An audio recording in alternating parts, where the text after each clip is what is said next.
Okay, I'm sure you are done reading the question by now. The gentleman that asked for it, I think I sent it to you on WhatsApp. And I hope there's nobody else who does not have the question.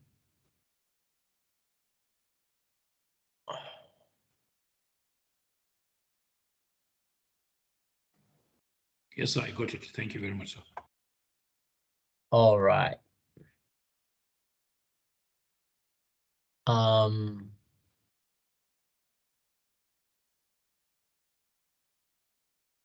what's happening?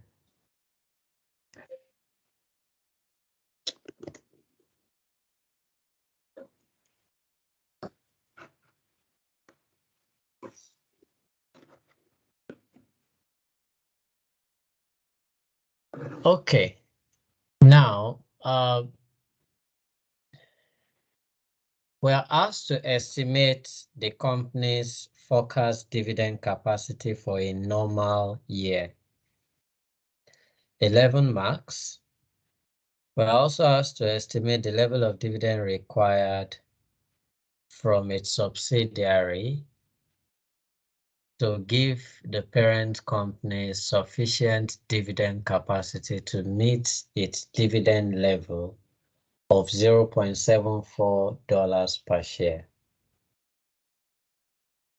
And then a couple of discursive questions follow.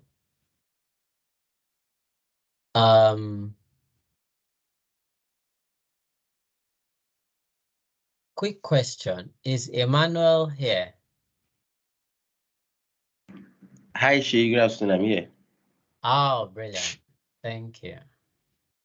So guys, we had sorry, I promised last week that I was going to talk to Emmanuel to come and share with us some of the, I won't call it insights only, but there must be a secret that he used to score 90% in AFM last diet, actually December 2021. So I'll give him the floor now. And Emmanuel, yeah, I mean, you have about 10 minutes. If it's shorter than that, fine. Yeah, but over to you. Hi, good evening. Sorry, afternoon. Yeah, it's good afternoon, everyone. Shay, thank you for this opportunity. So, I would say it's an honor to speak to fellow CCS students. Yeah, once in a time I was here, and I think I'm back again to speak to my students. So, yeah, I finished my ACC exams in December 2021. And by God's grace, yeah, I had 19 AFM, which was not exactly planned. I just wanted to pass, Sha, and I saw the results. I was like, thank God I passed. And okay, I had a nice score, Sha. All glory to God.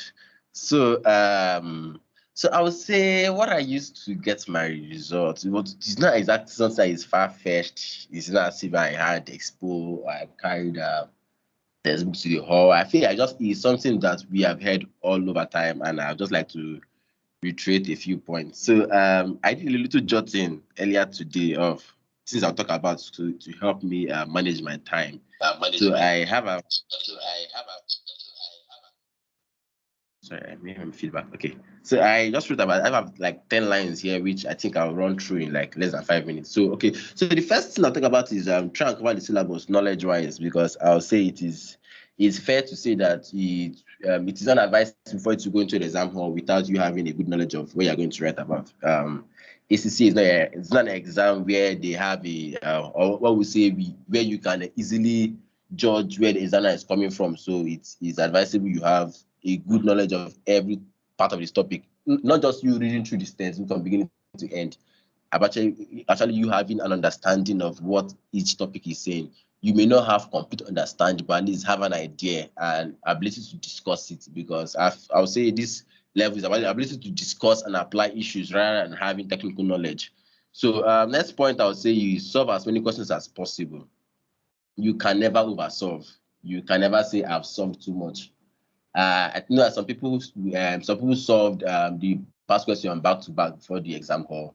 It's a good thing if you can do it. It's a good thing if you can do it 2 times. It's a good thing if you can do it 3 times.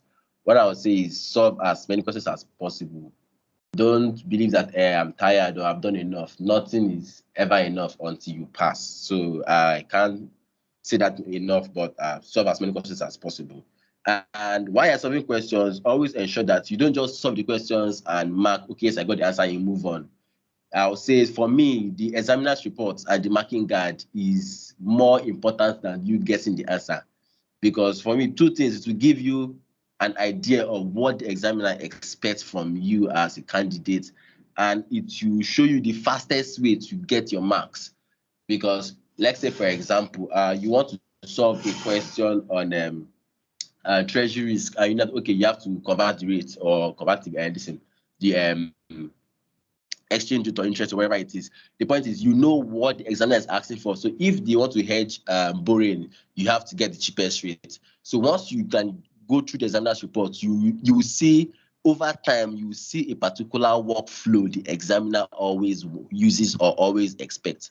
And in that way, you know where you're coming from and how you walk through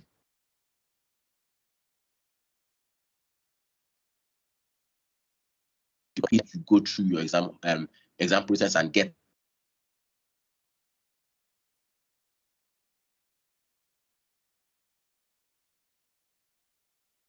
Hello, Emmanuel. We are losing you. Hello, Emmanuel. Hello? Are you still there? Yeah, I'm here. I can hear you. Okay, sorry, we lost you for some seconds. Oh, okay. So I was just thinking about the examiner's report and marking guide. Just try to read it and understand what the examiner expects from you. Then also be open to ideas from your friends and colleagues. No man is an island. You cannot know everything. I feel it's to me. I'll say I learned more from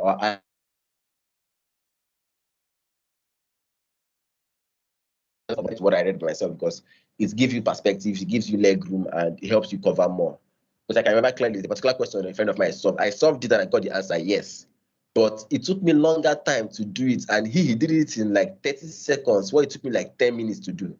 And we had the same answer, and truthfully be told, in the exam hall, we might get the same mark, but he will get that mark and he'll have moved on to another question than me I'll have done. So I was like, okay, this is a better method. I took his method and I moved on. So I'll say share ideas with your friends. It is not a competition of who's getting first, who's getting second. If you all have 100, you all will get your 100 and everybody move on. So say you should be yes, next point, be comfortable in the exam hall.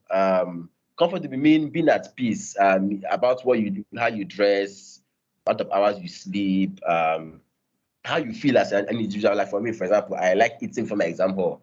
I don't like having to worry about questions and worry about hunger at the same time. It doesn't work well for me. So I like being I like eating like so. I may not eat a spicy food because I don't run into the toilet all the time. So I just eat something that is dry. I'm not taking to the toilet. Or not something that is liquid.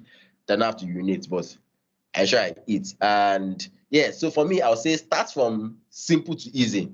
Like for my AFM now, I did number 3 first, number 2 second, and number 1 last.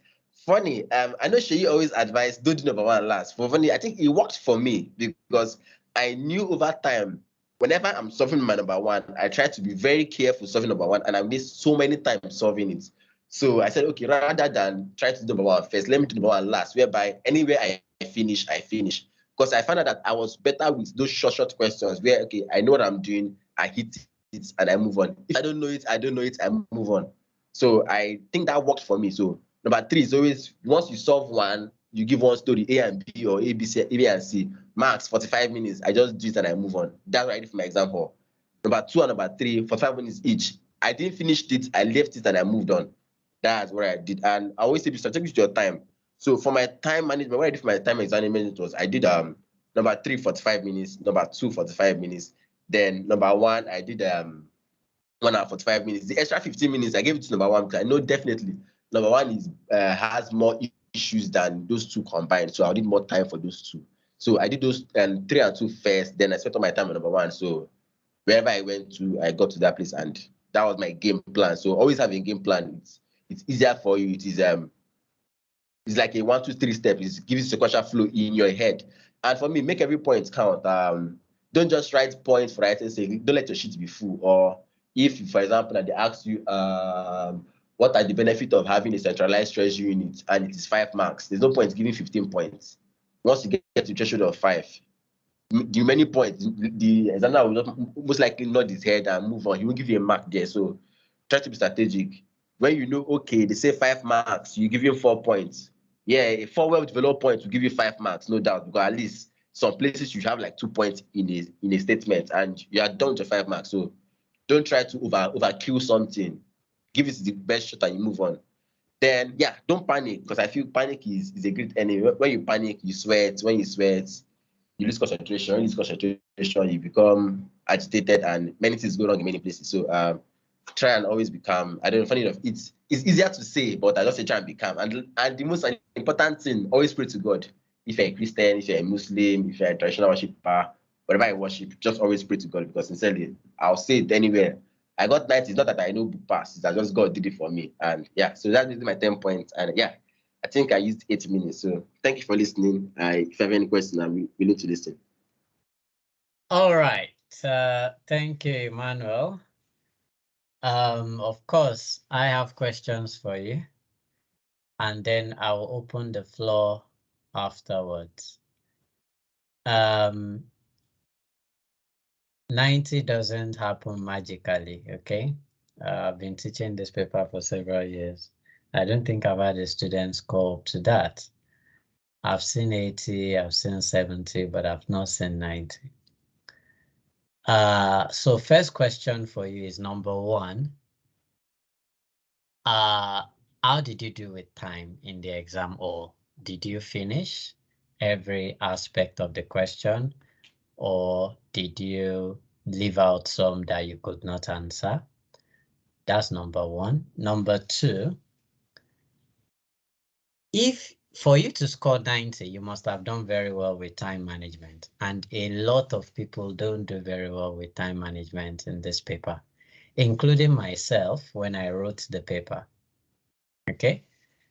So what did you do that made you comfortable with going that far within 3 hours, 15 minutes? What did you do before the exam that made you so comfortable that to get that far within 3 hours, 15 minutes? Okay. Number 3 is, did you write a mock exam or several mock exams? What benefits did you think came from those mock exams that you wrote, if you did? Number 4. Sorry, Manuel, I hope you have a pen and paper. Yes, actually, I'm actually writing it. Yes. Okay, all right. Number 4, was that your first attempt? If not first, what attempt? Is it second? Is it third?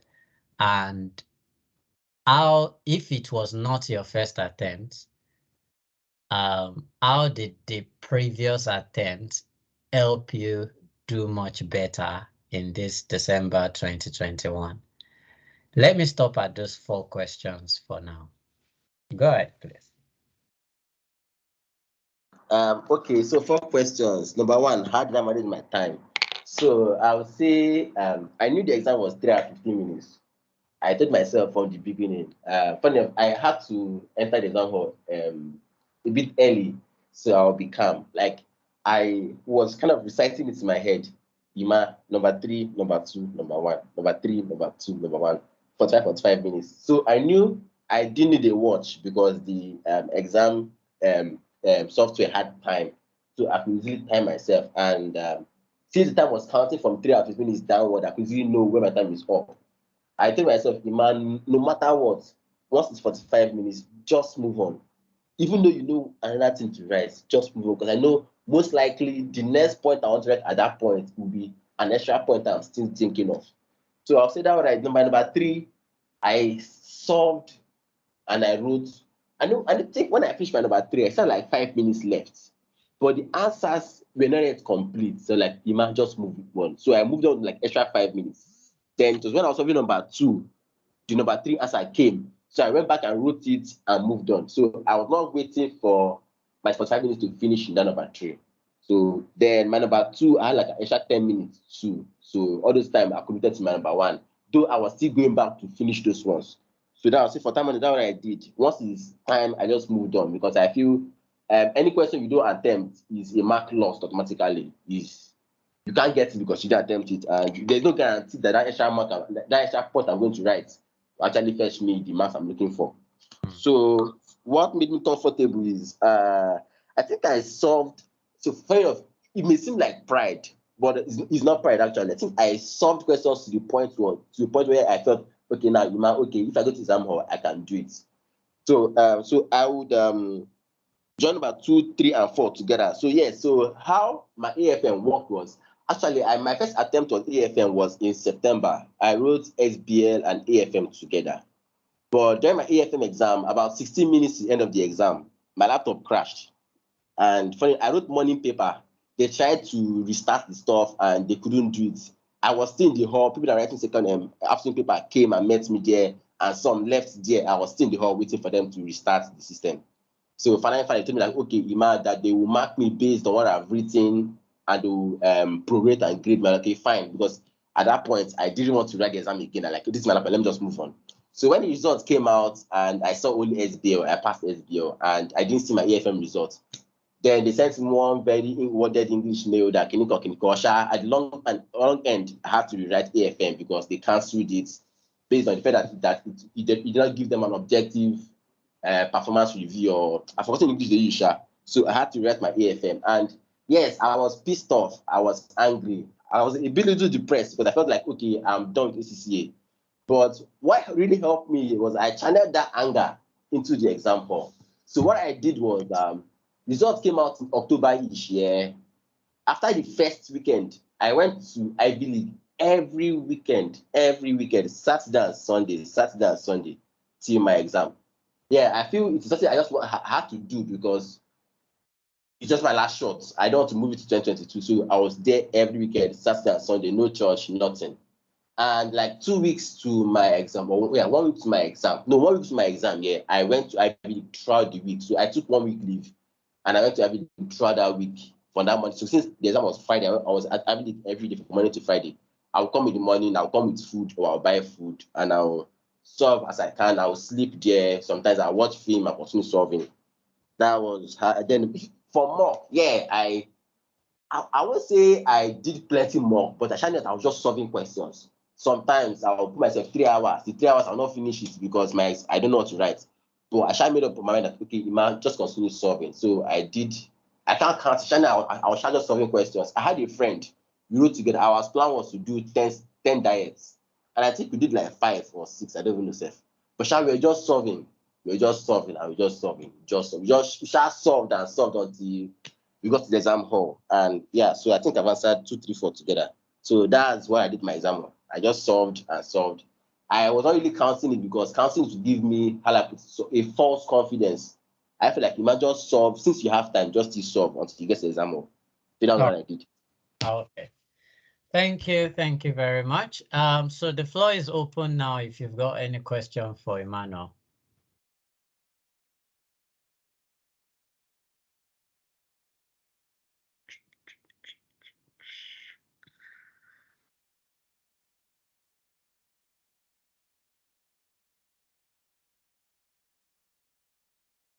Okay, any question?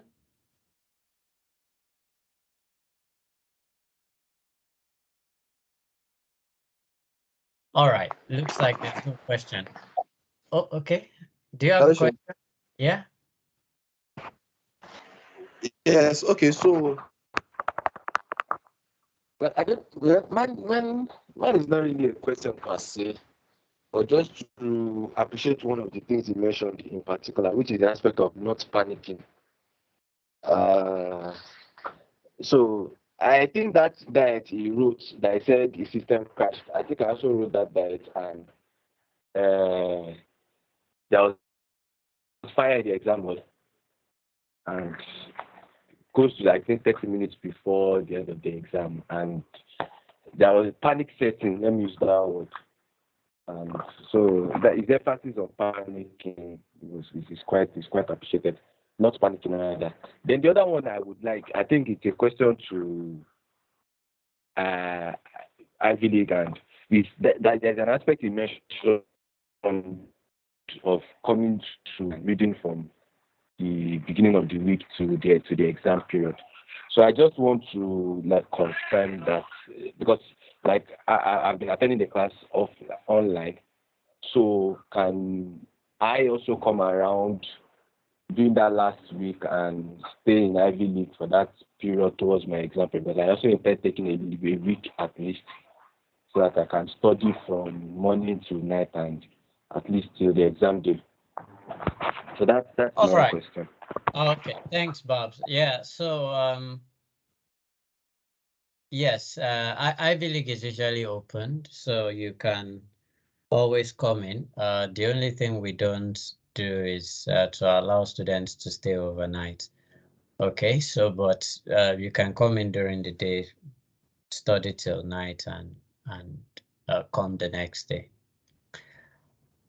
All right, and clearly, yeah, I think I can remember seeing Emmanuel then, and I was worried that the way the guy was reading for that one paper was very aggressive, but it was okay, and the results showed off. There's something you said about moving on when the time for a particular area is over. And that thing that you said sounds very simple, but it's one of the most difficult things and decisions you would have to face in the exam hall. And it is very, very important. Okay, very, very important. He used the words, there is no assurance that what I will write in the remaining minutes for that, in the late minutes that I'm using for that question will give me any additional mark. And what examining NAS normally say is that you have a higher probability of scoring more marks for your new attempts than the marks you will score. I'm not putting it well. So this is what they often say. You have a higher chance of scoring more marks for the first 5 minutes of a new question. So it can be 5 minutes, 10 minutes, or whatever, than the last 5 minutes or 10 minutes of a question you have been attempting for several minutes or hours. Bottom line, what they are trying to say is once it's past the time for that question, move to the next one. And like he illustrated, that typically will be 45 minutes for a section B question. Then also take note of the word I solved many questions, solved many questions. Solving a question is different from reading a question and reading the answer. Okay, so I can probably guess, and you can correct me if I'm wrong, that if you ask him for a book that contains where he solved all those things or the Excel sheet, he probably can provide it because there's evidence that he was solving and not reading the question in the kit and going straight to the back to look at the answer and see whether, okay, did they charge depreciation? Yeah, okay, yes, they charge depreciation. Did they deduct tax? Okay, yes, they deducted tax. That is not solving. No. You have to do the question and then compare it to the answer. Okay. Yeah, I mean, I think most of the other things I would love to say, I've already said them in class before now. I think the last thing I'll probably say is, Emmanuel, thank you very much. Thank you for your time. Thank you for coming to share your experience with us. And have a good weekend. Okay? Okay. Thank you, everyone. Shay, thank you. All right. Bye-bye.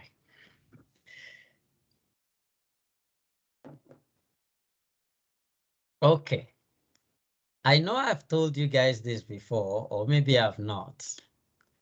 I was in, so that was the years when we used to have physical lectures only. This must probably be 2016 or so.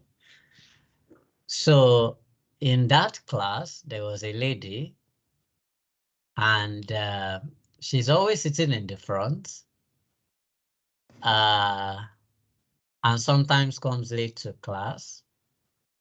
But the moment she's in the class, you can probably observe that she's exhausted. Works in a bank, closes late, have young, children that she needs to take care of, blah, blah, blah. So it's a lot of stress and all of that on her. And sometimes when she asks a question in class, I feel sorry for her. Sorry for her in that some of the questions look like, one, perhaps she's not getting what I'm teaching in class, or perhaps she's forgetting what we have done like in the preceding class or things like that, or some are just basic, right? And as a tutor, unlike the online class now, during face-to-face classes, because of the direct interaction with students, you can tell whether someone is making good progress or someone is lagging behind. So if I was to classify her before revision and perhaps during the early time of revision, I will probably say she's lagging behind. But I noticed that we were getting closer to the end of revision, maybe the 3 weekends to the end of revision. The way she was asking questions, engaging in class and stuff like that changed. The way she was also answering questions, improved. So, but I was still like, it's quite difficult to catch up, within a short period of time. So I wasn't really sure whether she could make it through the paper, to be honest. It was August. I think it was a public holiday. I was at Ivy League. She was passing by. I think she saw my car outside, so she decided to stop and jump in. So she came in, hey, hi, Fumi, how are you? Blah, blah, blah.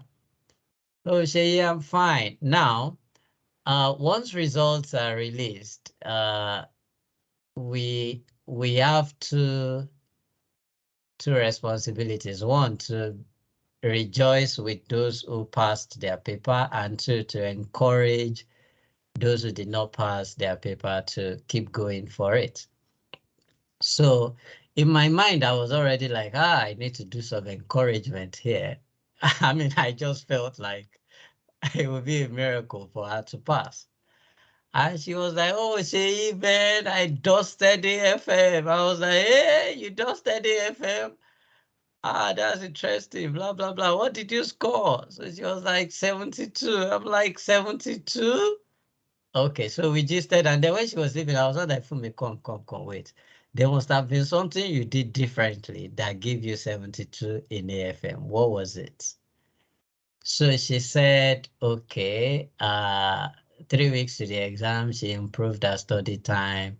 She got like 2 weeks leave of work, and that within that 2 weeks to the exam, that she 2 weeks to the exam week, yeah, that she had two other study friends, right? And they were coming to Ivy League during the week, solving questions together. So what they did was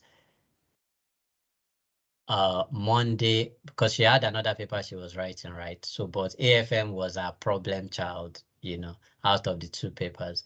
So they were doing Monday, Tuesday, Monday, Wednesday, Friday, Monday, Wednesday, Friday. So Monday morning, like the first Monday, they agreed that, okay, we are doing June 2018. So they will share the question, they will solve it 3 hours, 15 minutes, 9 to 12:15.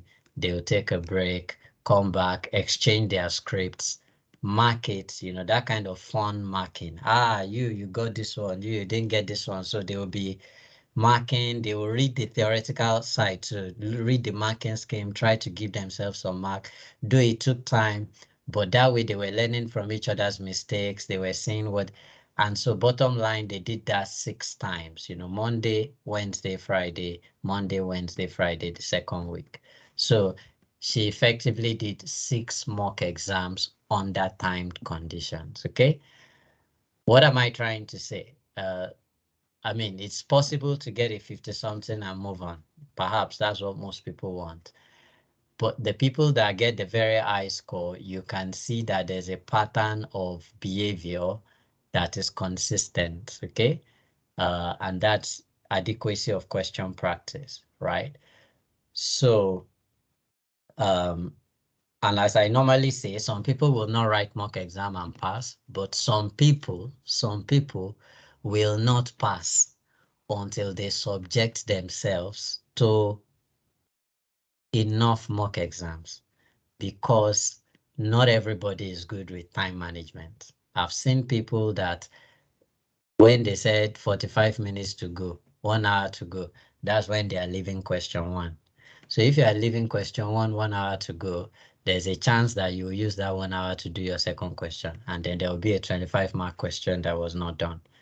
Okay, so take all these things. You still have maybe 1 or 2 weeks to your exam, AFM exam, so probably 2 weeks, yeah. And hopefully, I mean, you can put 1 or 2 things together to strengthen your chances of passing. Okay. Now,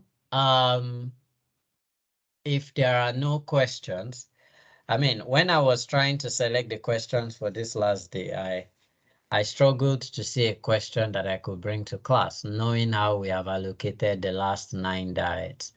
And I'm going to show you that after we are done with this question. So it's the final day. My emphasis really is not to solve many questions, no. But if you've got questions on exam techniques, on things like that, you should ask, okay? All right, so in the meantime, let's get through this one. Can you still see my screen, please? Yes. Yes. All right. So we've read this question, lots of stories. Yes, we can. Okay, thank you. So let's estimate the dividend for the normal year. Remember, we have agreed that forecast dividend capacity is like saying free cash flow to equity, right? And it's very important to know how much dividend you can pay. Your dividend may be influenced by your profits, but the reality of how much dividend you can pay is dependent on your free cash flow. All right, let's get through this nice and easy. We're going to round to the nearest 1,000. Okay. So first off, we've got here revenue. So what did they say about the revenue? They said sales revenue can be assumed to grow at 4% greater than the most recent years of revenue of 520 million. Then operating profit will be 20% of that. Okay, so you can either go straight to operating profit or you put your revenue first, but there's no big deal in that one. Let's just go straight to operating profits. So that would be 20% times the revenue figure of 520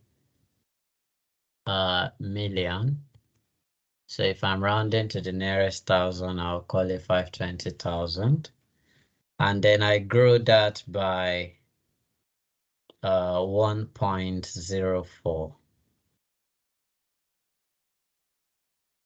So that gives me operating profit of that. Now remember that free cash flow to equity, we have agreed that you will always deduct interest first. Okay, because we are not talking about cash that is free to debt and equity providers. We are talking about cash that is free to equity providers only. We are told in the question that the company has 8% debt. Okay, so we can charge interest on 135 million. And that gives us this figure, which will be a deduction. Okay. And obviously, they've already charged tax allowable depreciation, so that's fine. We will add that back, but only after we have deducted tax. Okay, so they are to pay tax of 30%. 30% on the operating profits minus the interest. Okay. And tax as well should be a deduction. That gives us 29,208. Now, because we are told in the question that operating profit can be assumed to be reported after charging depreciation of $30 million and profit on disposal of non-current asset of $5.9 million. You will remember that those two things are non-cash items, but they have been included in operating profit because they have tax implications. So that's why we left them in operating profit. Now that we have charged tax, we need to unwind their impact. So what do? We add back TAD. So add TAD. And how much is the figure? 30 million. And then we add back, sorry, not add back, less, because it was a profit, right? It's a non-cash item. Profit on assets disposed. So how much is that? 5,900.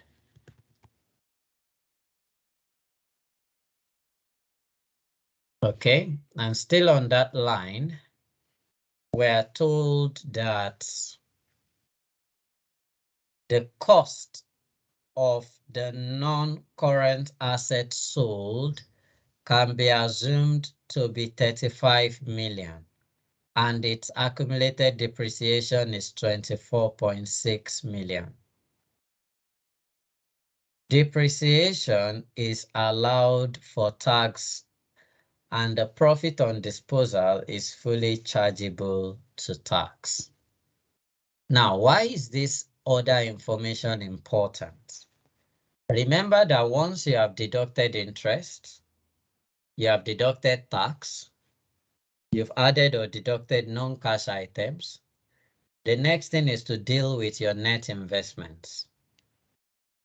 Net investment in working capital, net investment in assets.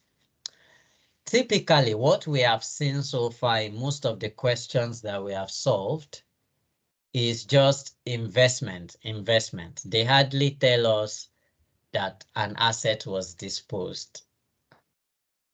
But in this question, the examiner went one step further to say, though you will need investment, you also sold an asset. So it's the net cash flow that we will need. So for that reason, we will need to compute the cash proceeds from asset sale. Okay. So add cash proceeds from asset sale. Now, how do we get that? So what would be the total proceeds? That should be very easy. We were given a profit on disposal of 5.9. And we were also given the net book of value of the asset prior to sale. Profit on disposal must have been the sales proceeds less net book value of the asset, right? So if we need to then get that proceeds, we can add the profit on disposal together with the net book value of the asset. And the net book value of the asset is its cost, 35,000 minus 24,600, which was the accumulated depreciation. Okay, I hope that is clear to everyone. Remember, if you have a question, you can always ask.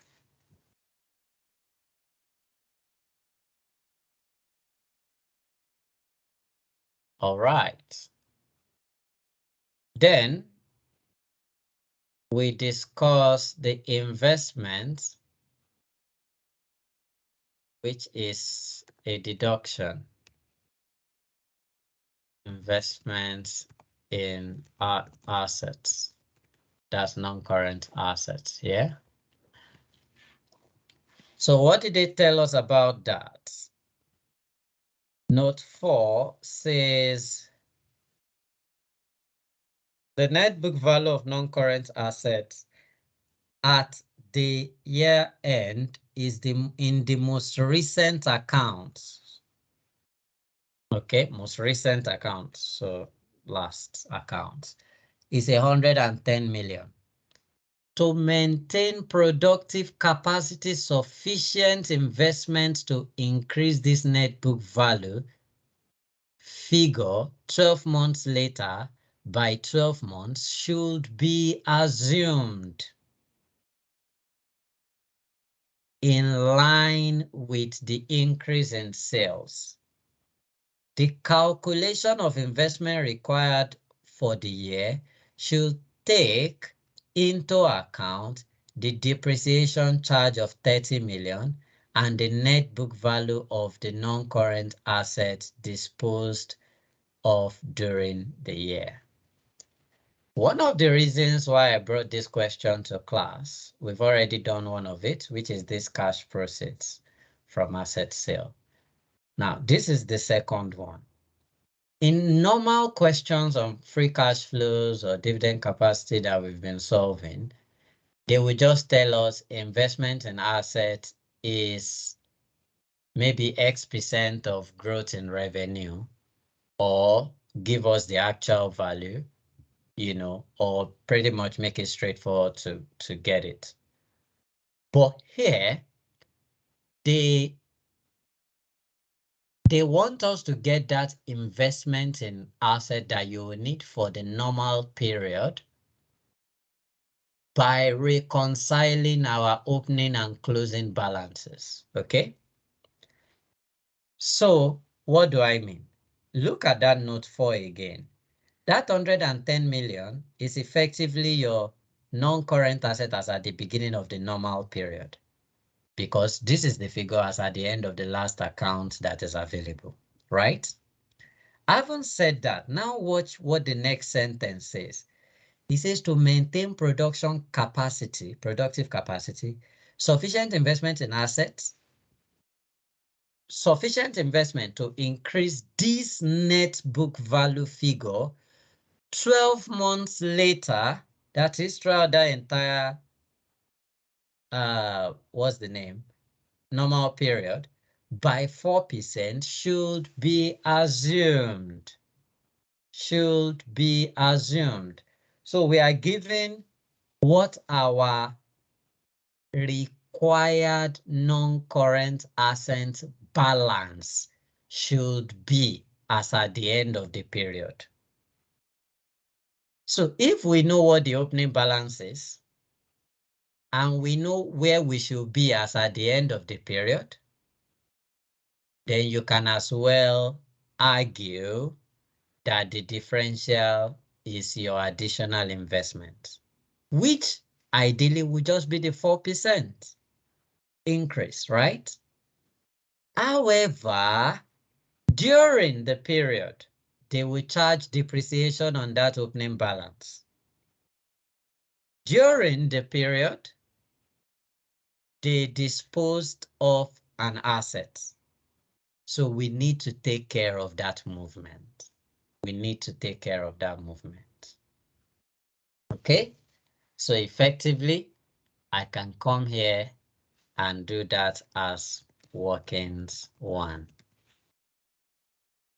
So NCA at the beginning of what they call normal period. How much? 110,000. Then they would have charged depreciation for the period. How much? Depreciation is a deduction. That is 30 grand. Okay. Then an asset was disposed of. So MBV of assets disposed. That too needs to be taken off the books. And that should be 35,000, which was the cost, less its accumulated depreciation of 24,600. Okay. So that means ideally, if we maintain current capacity, our closing balance, so I can say closing balance at current capacity. Okay. And that will be putting together all this. Okay. However, the examiner says, in order to maintain the increase in revenue that we want of 4%, you need to also grow your investment in non-current assets by 4% based on what you started with. So you can then say required level of non-current asset investments.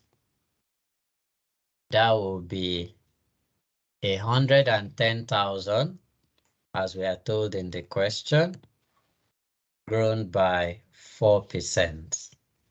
Remember they said to maintain productive capacity, sufficient investment to increase this net book value figure 12 months later by 4% should be assumed. That this is the 110 million you were given. Okay. So that's that. So that's where we should be. So question then, of course, is how much is the investment that is then required? Investment required during the period. And that would be, what's the essence of this? Sorry.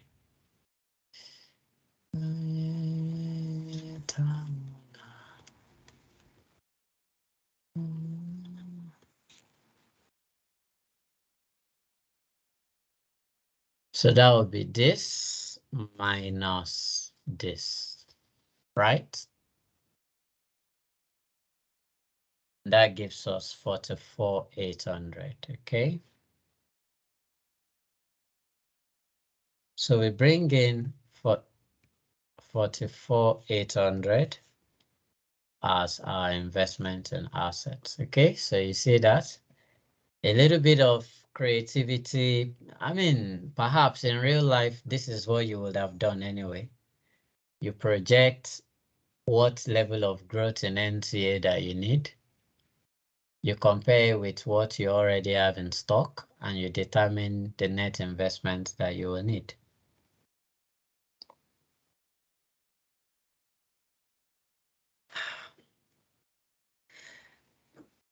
If there is no question, then I move on to working capital investments. Capital that is working. And what are we told about that gentleman? They said $0.15 investment in working capital can be assumed for every $1 growth in revenue. So you remember that revenue grew by 4%. So 4% times 520 million.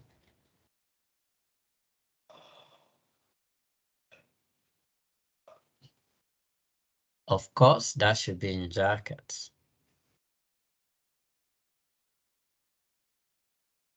Now, this that you have here is the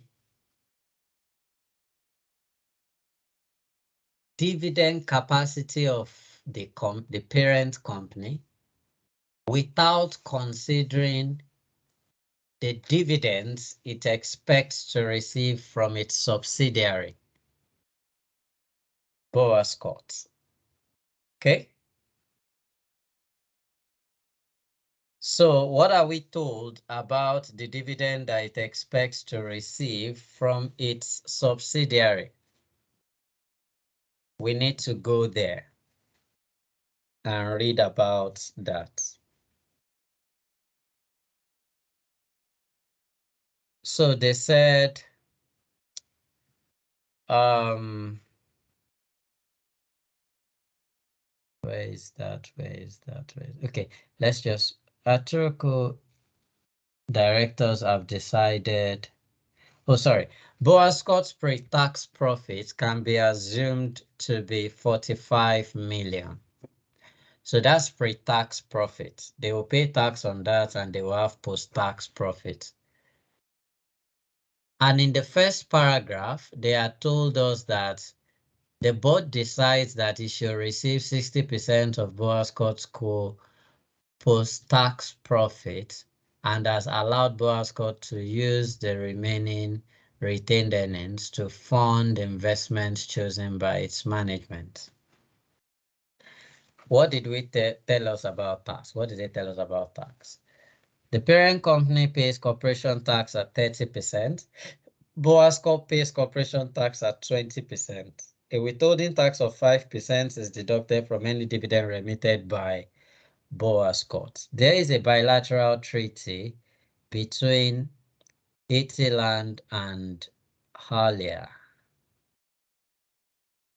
Corporate taxation is payable by Arturo Co. on profits declared by Boascott Co. But Italand gives full credit for corporation tax already paid in Aulia. Italand gives no credit for withholding tax paid on dividends in Aulia. Sorry, let me even Who is in Itiland? Okay, the parents. While the subsidiary is in Olia. Okay. Corporation tax is payable by Arturo on profits declared by Boas Co. But Itiland gives full credit for corporation tax already paid in Olia. Okay, good. So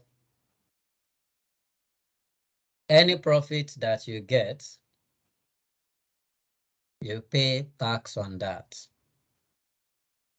All right, so let's get through this.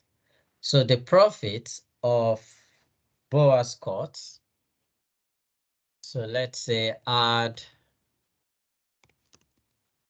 dividend from Boa.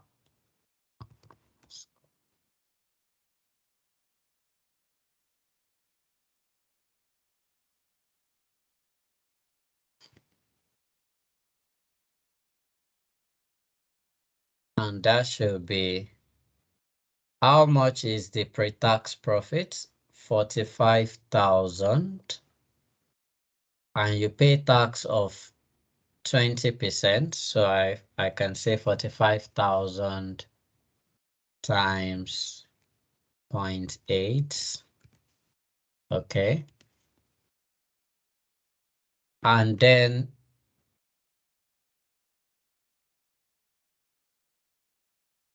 60% of that is paid out as dividend. And the tax authorities will charge withholding tax of 5%. So that means only 95% ends up being remitted. I believe we're happy with that figure.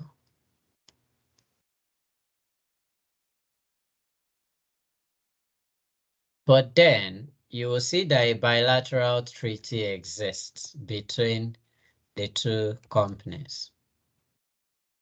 Normally, the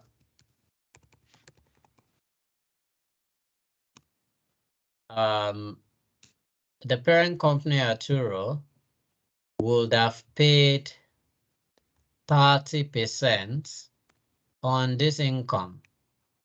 But they said any dividend that has, any tax that has already been paid abroad is offset. So the additional tax is what? 10%. 10% on the profit made abroad.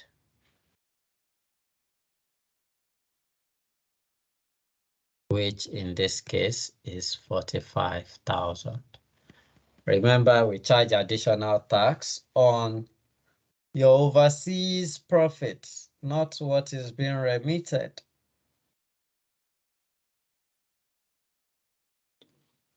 And that gives us 4,500. Of course, that has to be negative.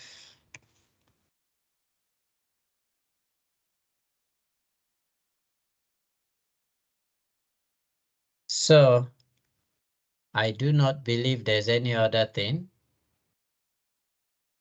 And so we can conclude that the forecast dividend capacity is the summation of all these values. Any question?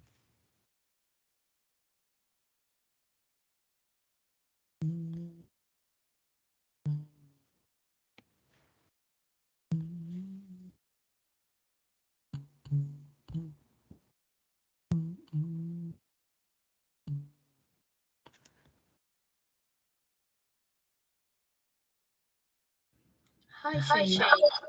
Hi.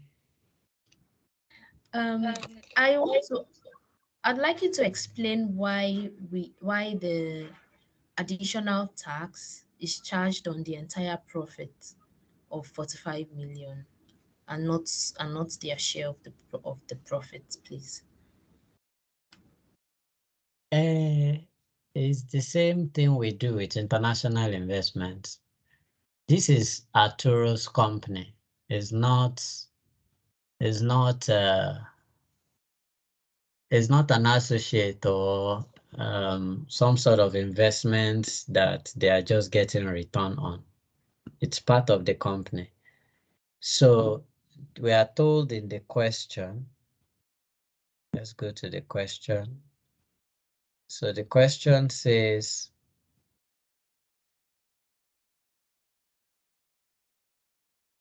Arturo pays corporation tax of 30%, and Boasco pays corporation tax of 20%. The withholding tax of 5% is deducted from this. There is a bilateral tax treaty between the two countries. Corporation tax is payable by Arturo on profit declared by Boasco. So Arturo operates in a jurisdiction where they will say if you own any company outside Nigeria, any profit that company declares, you pay tax on it. But any tax that company has already paid in that country, we will allow it. And so you just pay the additional one. This is not new. That's the same thing we do in international projects. Did I answer your question? Yes, you did. Thank you. Any other question? You people are unusually silent today. Maybe it just means that the questions are now looking elementary because you are now at an advanced level of preparation. That is what I would like to assume. What's the rationale? I didn't really get the investment required during the period 44,800.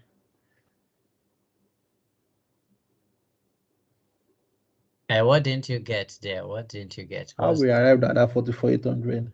There's a workings here. What is not clear in it? That's what I want to know.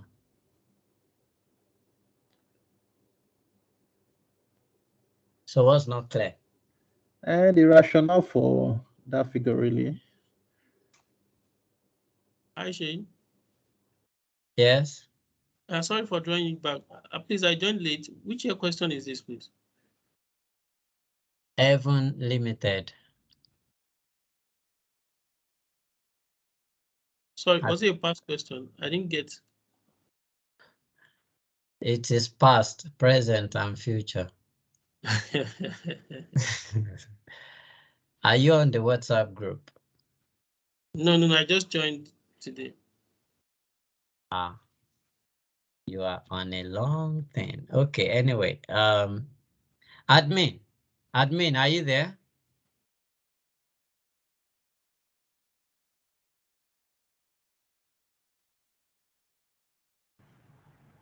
Yes, sir.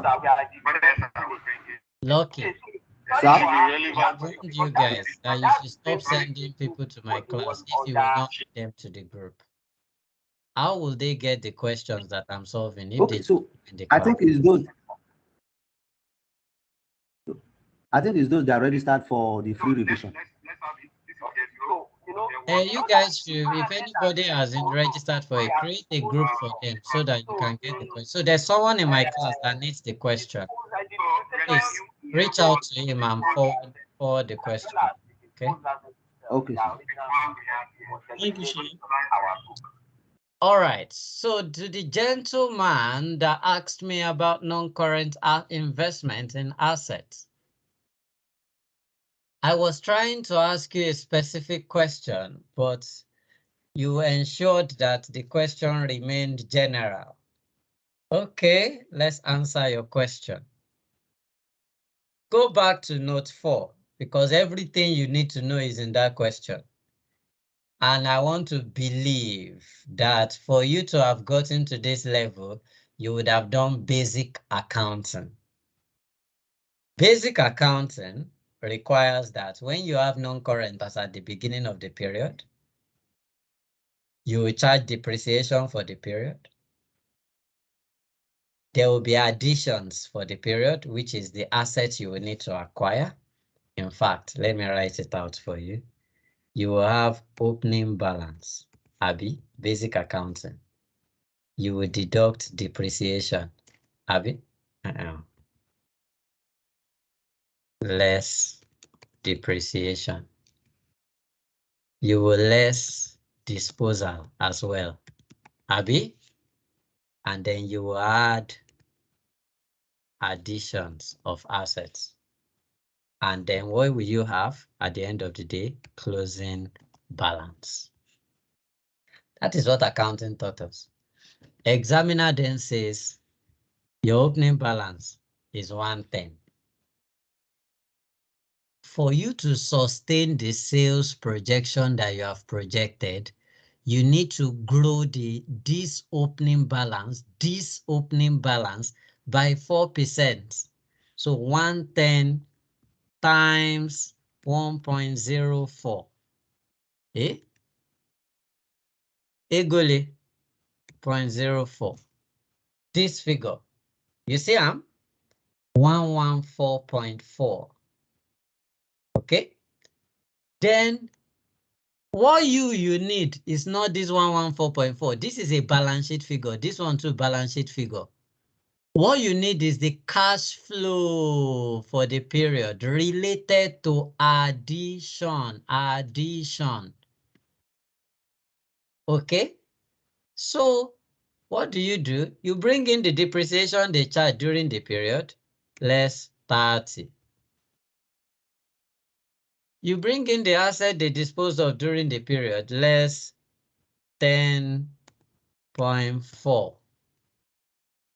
Then your balance is the addition for the period, the same way you do it in your cash flow statement, right? That figure is the 44.8. You may now ask, okay, Sheyi, I get you. How did you know that this is what we are supposed to do? Of course, I would not have known if I did not read the question. The question, note 4, tells us everything we need to know. It says, net book value as at the end of the last year is 110. It then says to maintain the productive capacity required to increase your sales, increase this net book value that you are bringing forward by 4%. They did not stop there. They now said the calculation of investment required for the year should take into account. Meaning, if that last statement is not there, all we would have just done is to do 4% of 110, and we assume that is our addition. But they said, please, so take into account the fact that you would have charged depreciation for the year and you sold some asset during the year. So what we then have to do is to do a reconciliation. Have I answered your question? Yes, thank you. Any other question? Yes, Shay, good evening. Or good Okay. afternoon, rather. Good afternoon. Shay, Anyone you call out, answer. Thank you. I understand profits on asset disposed, a non-cash item, but I'm just wondering why we have to add it to the cash proceed from asset sales. I'm just looking at this, the solution. If at all we decide to take off this 5.9 in jackets, that's the profit on disposal, and leave just the 35,000 minus 24,600, what would that look like? You see that we'll miss out a mark? Then why do you have to add it on this cash proceeds from assets sold? Please, can you help me explain more? Thank you. If you don't do it the way I've done, it is certain that you will lose mark. It's not virtually certain. It's absolutely certain that you will lose marks. Because this 5.9 is reflecting on the fact that this 108, 160 contains this 5.9. And this 5.9 is a non-cash item. So you have to demonstrate that you have deducted it, okay? Just the same way you added back depreciation. That's that one. Now, after you have dealt with operating cash flows, you now need to deal with investing cash flows. Because for you to grow, I think one of the things we need to realize is that some of this cash flow forecast that we prepare, knowledge of our normal accounting cash flow is useful, right? For you to grow, you have to then invest in assets. Is that not true? So you are investing 44,800 in assets. But what I am telling you in a nutshell is it's not just investment in assets that is the cash flow. Investment in assets is a cash outflow, but it's possible you might dispose some assets during the period that will generate cash inflow. So that is why we are dealing with this separately. So what we have here at 16,300 is to recognize the cash inflow from asset disposal. If you were preparing a DCF table and you recognize initial outlay, don't you normally have realizable value? Realizable value, you put it there now as cash inflow. Yes. And then initial outlay, your investment in assets, you put it as outflow. So these two things are two different things. The profit on disposal is addressing another thing entirely, which is the fact that is a non-cash item included in operating profits. Egole, you understand? Yeah, thank you so much. Okay. I wanted to say something. Oh, what was that? What was that? What was that? Yes, I wanted to say that another thing they could have told you guys is during the period, the company raised debts of X amount and repaid an existing debt of X amount. Okay? Any debt repayment, I'm not talking of interest component or principal repayment, will be an outflow, while any debt issued will be an inflow. Okay, so that would also influence the dividend capacity. Okay.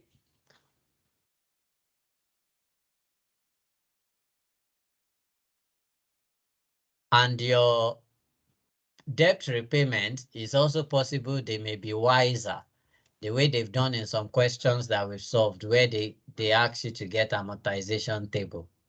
So the debt repayment may be principal and interest, but you need to bring out the principal portion related to that year. So you may have to do an amortization table, as we have done in some other questions that we have solved, to detect the principal repayment for that year, which would impact your cash flow table. All right, it seems to me that I can move on. So Shey, that's A1. sorry, I have a further question, please. Okay.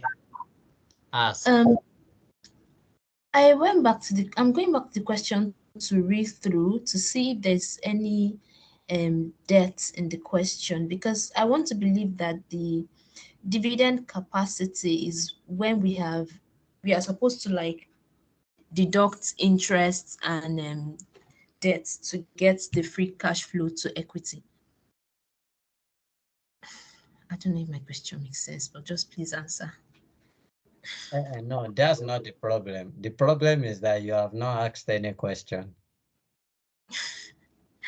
Okay, so my question is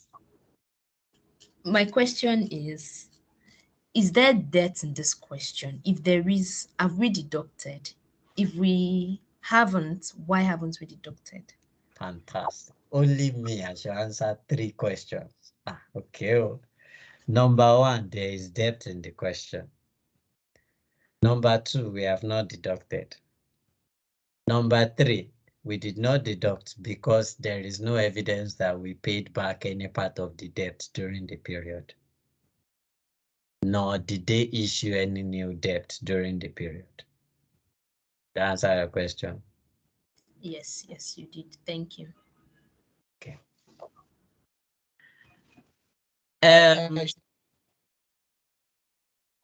We will Yeah. now move on. Oh yeah, go ahead. Ask quickly. So if I get you correctly, when you were talking about the debt repayment, you said if they issue debt, would add it to this dividend capacity, and if they repay debt, will deduct it. You got me right. Okay. Okay. See what they are saying here. See, estimate the level of dividend required from Boas Co. to give Arturo Co. sufficient dividend capacity to maintain its dividend level of $0.74 per equity share. These directors at the parent company are very funny. They want to drain that subsidiary in order to meet their own objective. What happened? Just after number 5, just after, okay, not even after number 5. Let's read from Arturo Co's dividend policy up there. Until 3 months ago, Arturo Co had $90 million $2 equity shares in issue and $135 million 8% bond. 3 months ago, it made a 1-for-3 right issue. A number of shareholders did not take up their rights, but sold them on. So there have been changes in its shareholding base. Some shareholders expressed concern about dilution of their dividend income as a result of the right issue. Therefore, Arturo Co's board felt it had to promise for the foreseeable future at least to maintain the dividend of $0.74 per equity share, which it paid for the 2 years before the rights issue. Arturo's board is nevertheless concerned about whether it has sufficient funds available to fulfill this promise. It has asked the FD to forecast its dividend capacity based on assumption about what will happen in a normal year. Now watch. Down after number 6, they now said, Arturo Co's director have decided that if there is a shortfall of dividend capacity compared with the dividend required to maintain the current level of dividend, the percentage of post-tax profit of Boas Co. paid as dividend should increase, if necessary, up to 100%. People that want to stand by their word. The board wants to stand by its word and its promise consistently and do anything that it may take.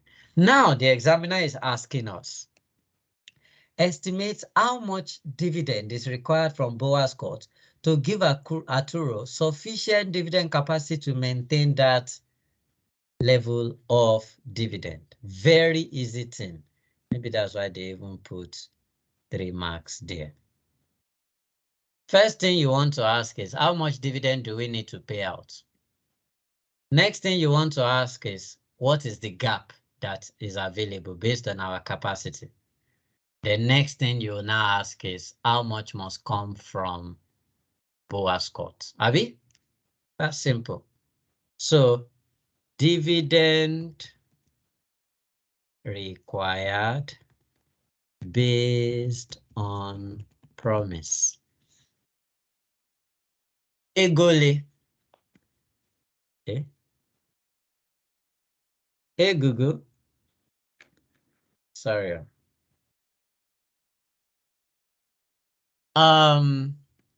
Dividend required based on promise. So that will be $0.74 dollars per share. So question is, how many shares do you have in issue?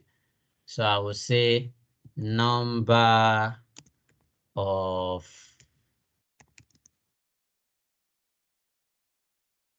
shares in issue. So they used to have 90 million, the nearest thousand, yeah? They now did 1 for 3. So that means for every A in 90 million, they gave out 1. You see, so 90 million plus the number of units they have to issue for the right issue. So that gives us 120 million, right? And the total amount, total dividend required will then be what? 0.74 times the number of shares in issue. 800,000. Okay. Now, how much is Arturo's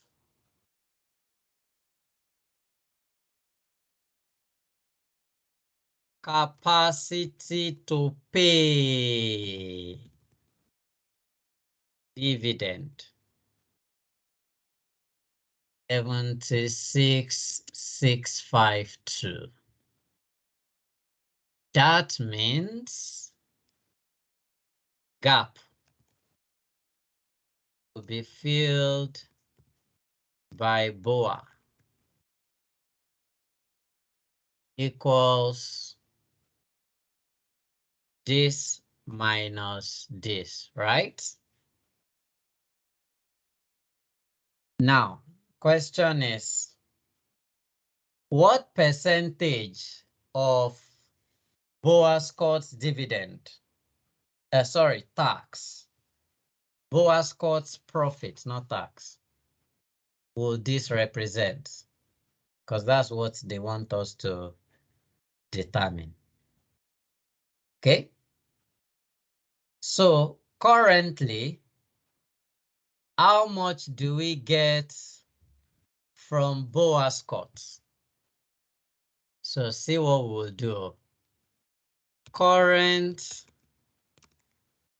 income from BOA.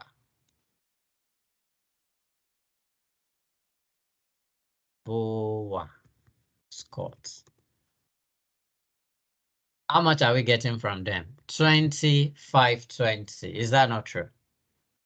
And that is after paying withholding tax. How much do we want them to bring in addition? 12,148. So total dividend we need from BOA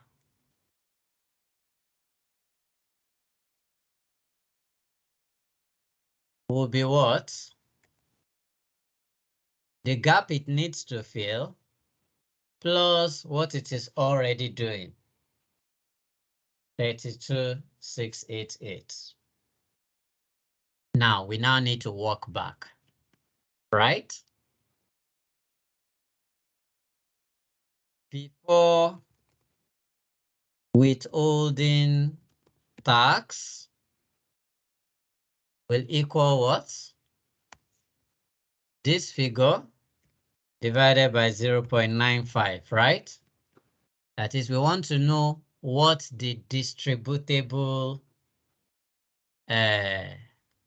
dividend is before they charge withholding tax. That gives us this figure. Okay. Now, if this is the case, what portion of profit after tax of Boas Court will this represent? In the question, we are told that Boas Court has a pre-tax profit of 45 million. So what is the post-tax profit of Boas Court? Post-tax profit of Boas Court. Egole, that would be 0.8. Shut up. 0.8 times 45 million. That's this. So percentage distribution or dividend payout ratio must then be what? This divided by this. 96%. Wahala. Okay? Yes, that is it. Nice and easy.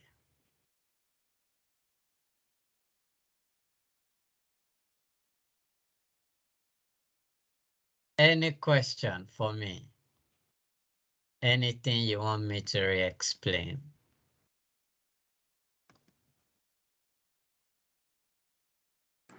Hello, Shay. Mm-hmm. Yeah, sorry, quick one. I don't know if it's just me, yeah? My stuff is not online real time. What you're typing. I just wanted to be sure. It must be you. Because my own internet connection is supplied by Starlink, which is not disrupted by terrestrial problems. Can others confirm that you can see my screen real time? Yes, real time too. I can see. Okay, good. Any other question?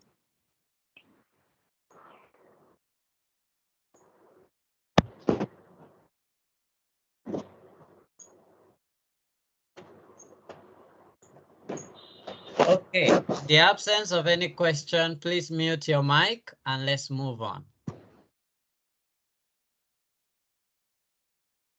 Sometimes all you just need to do is to think, process what the examiner is asking, and then respond accordingly. Okay? So, B1. Hello, Mr. Shea. Yes, Mrs. Somebody. How are We you? did not take fine. We did not take effect of Arturo tax, which is the 10%. 10%. Which 10% is that on? You know, there is a tax treaty between Arturo and Bower School. Uh-huh. So we calculated post-tax profit of Bower School, which is 80% of 45,000, right? Uh-huh. So what about the 10% tax effect? 10% is in our home country. It is not affecting Boas Court. This one is asking us how much must Boas Court pay us? Do you understand?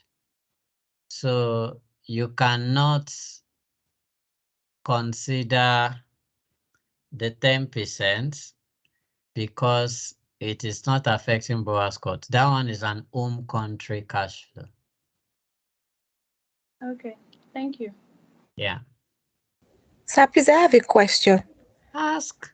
So, please, I want to ask why we are adding back the withholding total the withholding tax from the total dividend we need from Boas Court, because the gap to be filled, I don't know if it has withholding tax elements in it.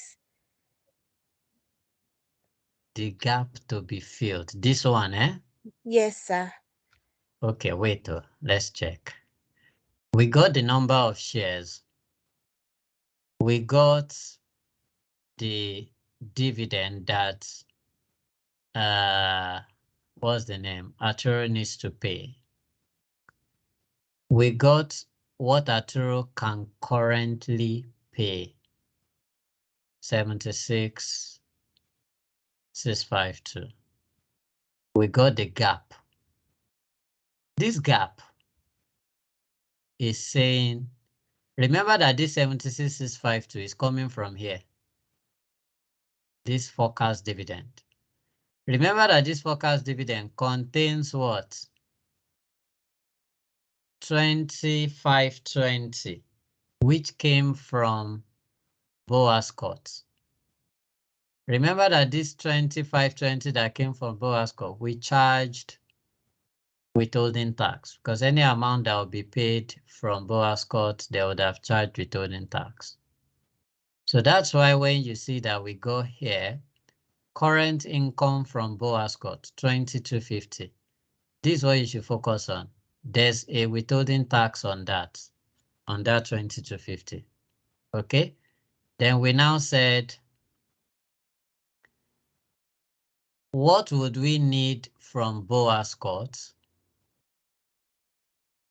is what Boas Court currently pays us, 22,520, sorry, plus the gap that we will need to fill, which we don't have any other source of filling it. So that gives us 32,668. What did I now do? I now grossed it up, that what will those figures be before withholding tax? Because this 12,148 is working with the assumption that for you to pay us 12,148 additional dividend, they would have charged withholding tax. So this 12,148 is net of withholding tax. The 20520 is also net of withholding tax. So that means this 32,668 is also net of withholding tax. If we now want to walk back to the actual dividend they would have declared, we will gross it up. Then having grossed it up to get the actual dividend they will declare, then we'll now check what percentage of profit of Boas Court does that represent. And that's what gives us 95.5. Have I answered your question? Thank you, sir. Thank you, sir. Okay. All right. Looks like we can move on. Arturo Co has decided to increase its level of dividend from Boas Court Co if its dividend capacity is insufficient.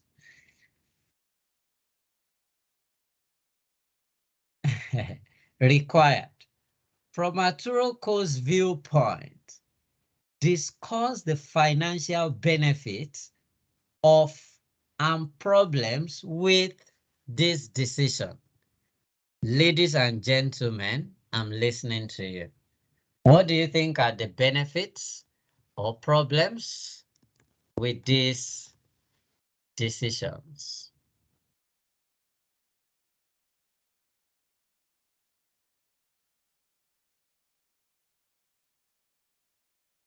Talk to me.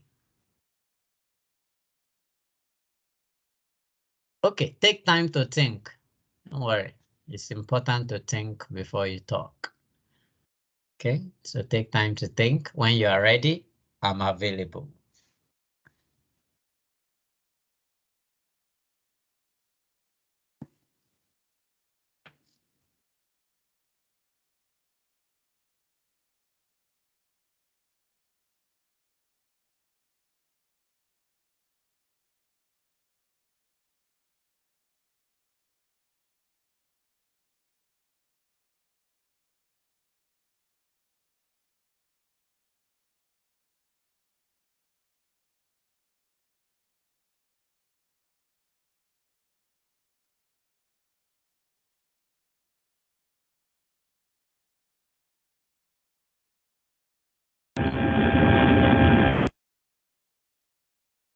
Hello, Shay. Yes. Okay. I think a drawback of this decision would be that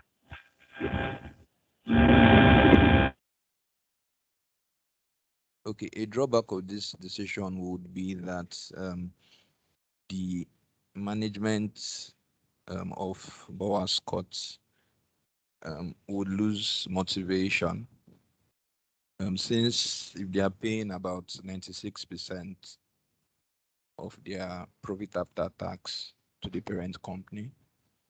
And secondly, in the question, we can see that a bonus linked to Boa Scott School's after tax profits is a significant element of the manager's remuneration.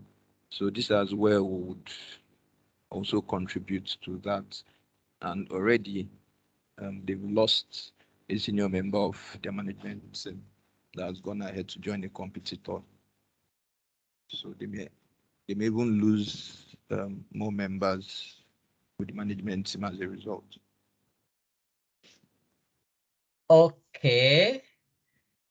I love that. That second point that you raised before loss of management team. Can you come again with that one, please? Okay. A bonus linked to Boa Scott School's after tax profits is a significant element of Boa Scott School's manager's remuneration.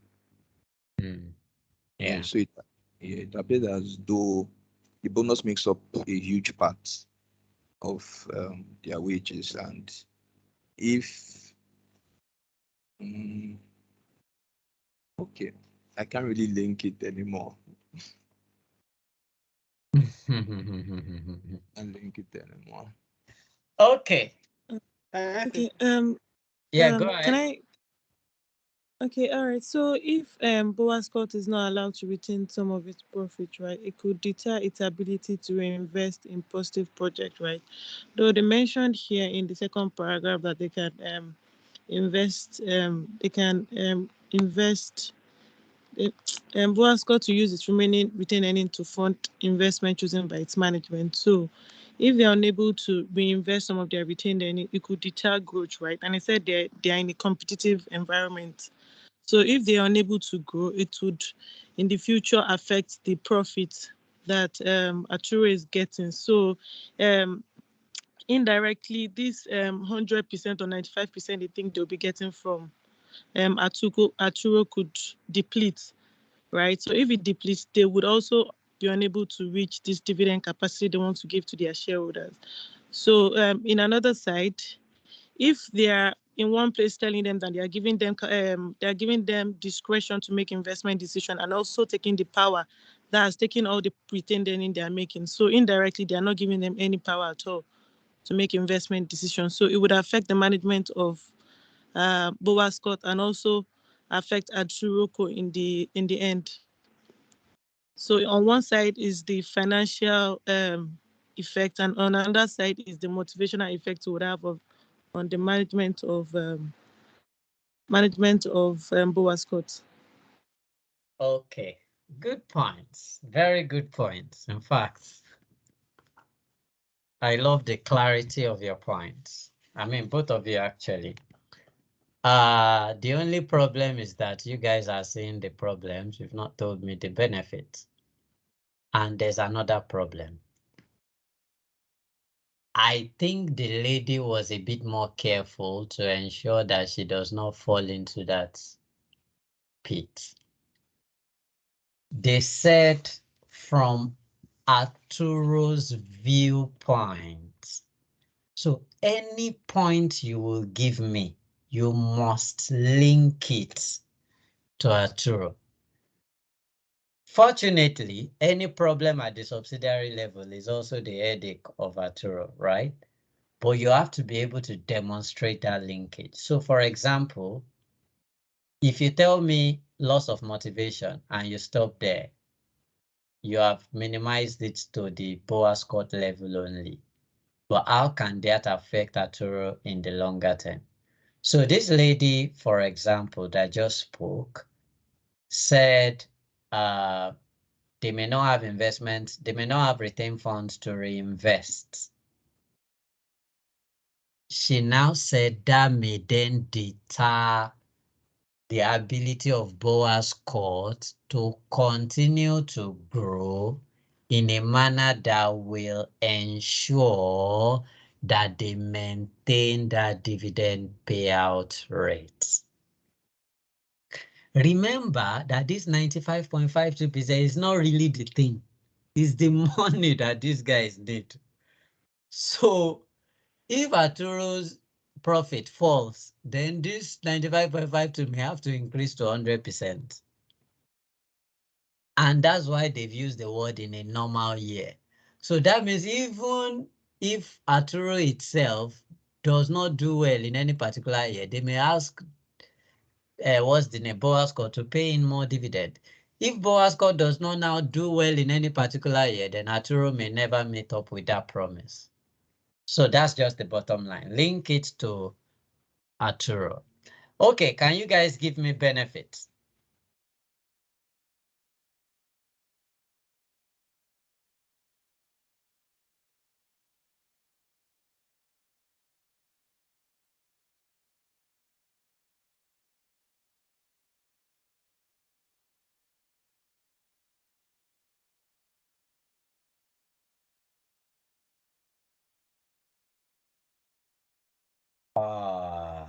And it's easy. The way you have said that Boascott will not have money to reinvest is the opposite for Arturo now. It means what Arturo would not have been able to do before. For example, let me give you an example. Look at my screen. Did you see investment in asset 44,800? You saw it, have you? If money is not coming from Arturo, if money is not coming from Boascott, what will Arturo do? Cut this investment in assets. And if it cuts investment in assets, it will have enough dividend capacity to pay and continue to meet up with dividend. For example, 76,652 plus 44,800 is significantly more than 88,800 that they need. You see what I mean? So the benefit to Arturo is the fact that it will be able to fulfill its dividend obligation, keep shareholders happy, and that is very important. Very, very, very important. You have to keep shareholders happy. Very, very, very important. If you followed the news during the week, you would have seen how various analysts predicted wrongly about retailers. In America, for example, there are different categories of retailers. There are the standard ones. There are the low-cost ones. So you are talking about Costco. You are talking about, what's the name of this other one? I've forgotten. So you have low-cost retailers. Analysts had projected that now that there's inflation, now that things are expensive, that more customers will move to these low-cost retailers, and their revenue, quarterly profit will increase, and share price is expected to go up, right? By the time those retailers reported their figures, their earnings, in the last quarter results that they released, there was a disaster. Apparently, customers did not shift that way. What happened was customers were still following their buying patterns, only prioritizing the things that they really need, rather than all customers migrating to the low-cost retailers. Do you understand? And immediately that disappointing news of their earnings was released, you saw the impact on the share price. it was a disaster. Okay, so people pay attention. If you can't pay dividend again because your earnings is not enough, you see the impact on the share price. So, but if these guys are able to maintain those shareholders' expectations and keep them happy, then company valuation continues to remain good. So shareholders are, I'm going to just give you bullet points. Shareholders are kept happy as their expectations are met. Next, Arturo has money to invest in assets to grow because it is now getting funding required for increased dividend payouts from BOA. Okay.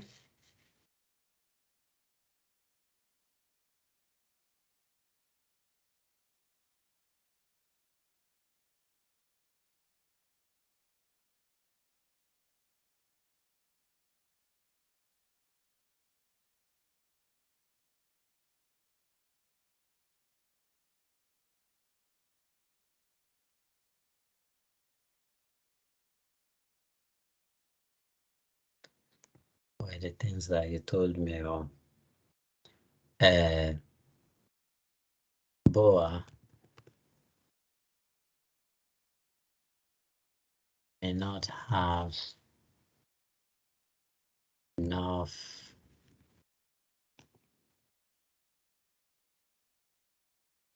retained earnings for investments to maintain growth rates.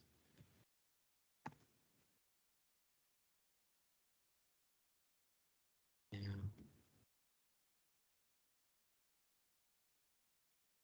Dividend.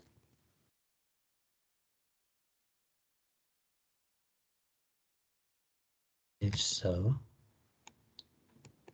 it may get to a point where it is unable to meet or with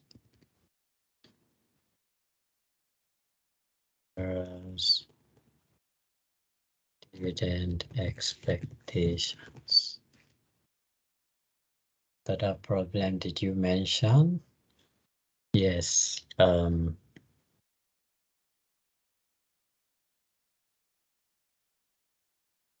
There is a risk that Arturo may not be able to meet up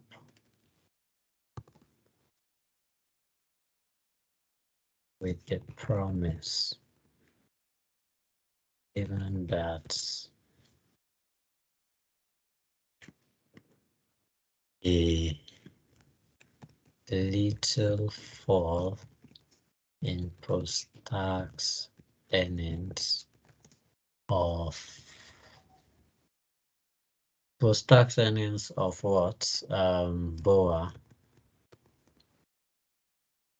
would imply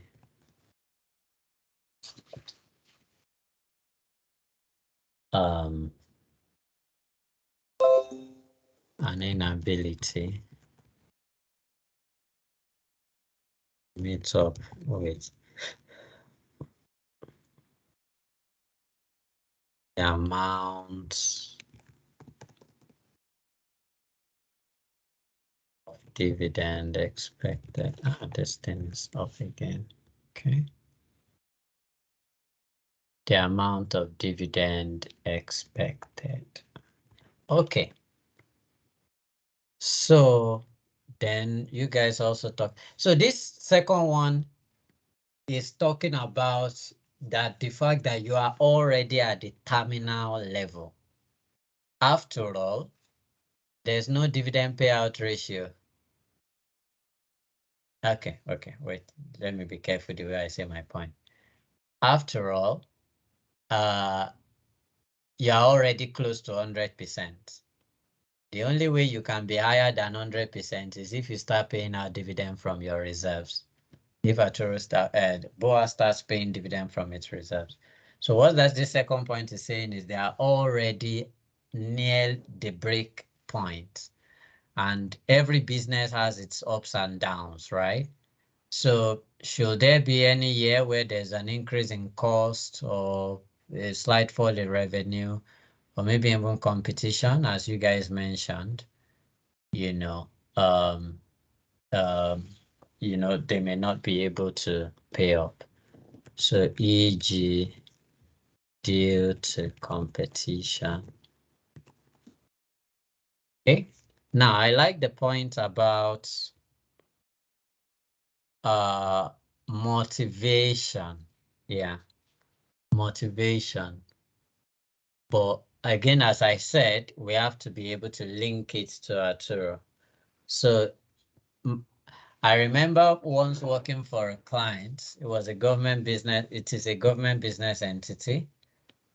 And during Goodluck Jonathan's regime, when we had Madam Okojo Iweala as our Minister of Finance and Coordinating Minister of the Economy, she sent a circular, Ministry of Finance sent a circular to the government business entities that as part of shoring up the fiscal position of the federal government and ensuring that the federal government is able to meet its obligations, etc., that in addition to the payments that the company was paying under the Fiscal Responsibility Act of Nigeria, that they were charging them an additional, what is the additional thing? 25% on the top line of that government entity. Top line. So, the normal thing is get your profit or get your excess of income over expenditure, and then a percentage of that you remit it to the federal government. Okay? But this circular came in and they wanted to charge them, I think, 25% or so on the revenue that entity was making. So when discussing with the executives, obviously they were angry.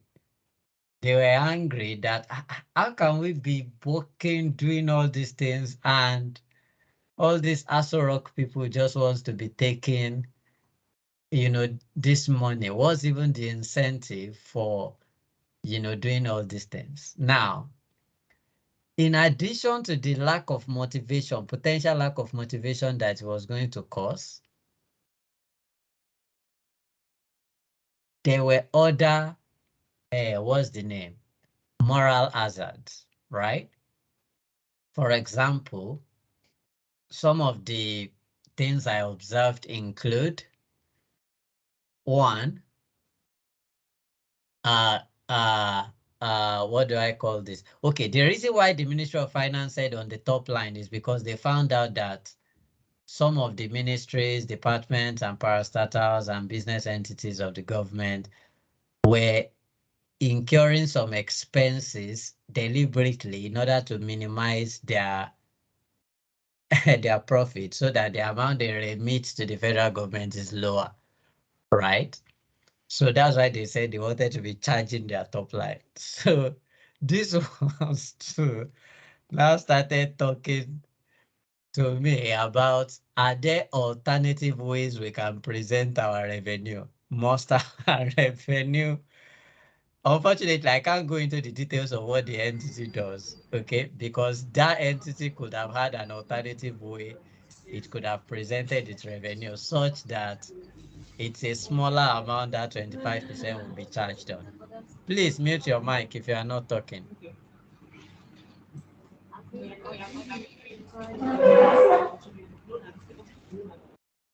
Sorry, let me just bundle this person out.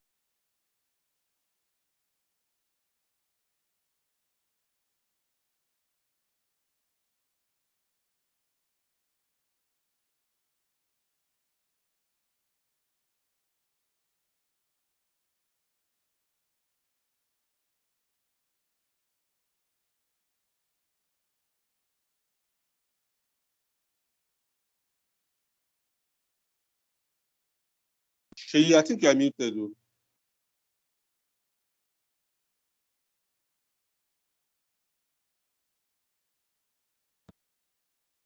Ah, you muted me. Okay. I don't know the last thing you heard, but I'm sure it's not long ago. So I was saying that so they were now talking about alternative means they can use to present their revenue so that what government is charging that 25% on is a lower amount. Okay. Unfortunately, as I said, I can't go into more details than that. But that's also because that entity had a nature of business that could make it present its, that it could make it argue that its revenue can be presented in an alternative way. Bottom line, what am I trying to say? What I'm trying to say is that apart from the motivation issue that you guys raised, the other moral hazard it may raise is the incentive for creative accounting. So, for example, the management of BOAS courts may start thinking of how to expense certain costs, rather than capitalizing them in order to reduce their profits, since they know that no matter how hard they work, they will have to pay 95% of that out to the parent company. Okay, so may result in lack of motivation and other moral hazards that may backfire. Backfire there, please explain in detail. Tax is also another thing you can consider. If the money stays with BOAS courts, they will never have to pay that 5% withholding tax, which is not claimable. Is that not true? They won't have to pay it. Although they will still pay the additional tax of 10%, which is Arturo will pay that. But the fact that dividend is increasing, so as dividend payouts increases, the group pays more tax overall, particularly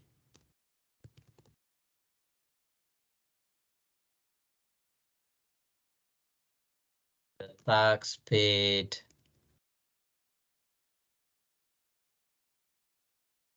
by Arturo on dividend declared. All right, that is that one. And I think we are done with that. The next part of the question, if you don't have any question for me, says discuss the agency problems and how they might be resolved with this decision.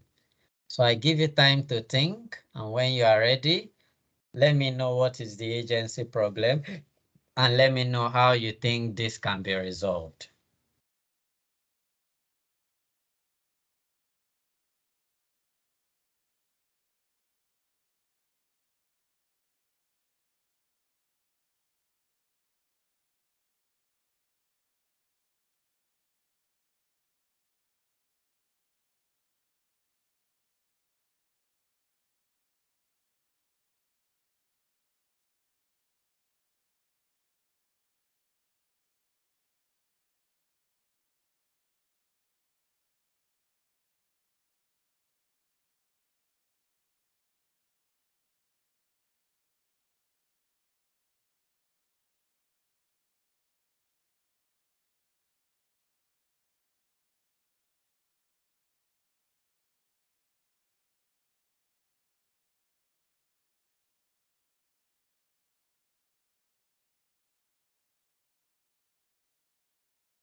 All right, guys, let's talk. Any thoughts on agency problems arising from this entire arrangement? And immediately you tell me the problem, tell me your proposed solution. You have one.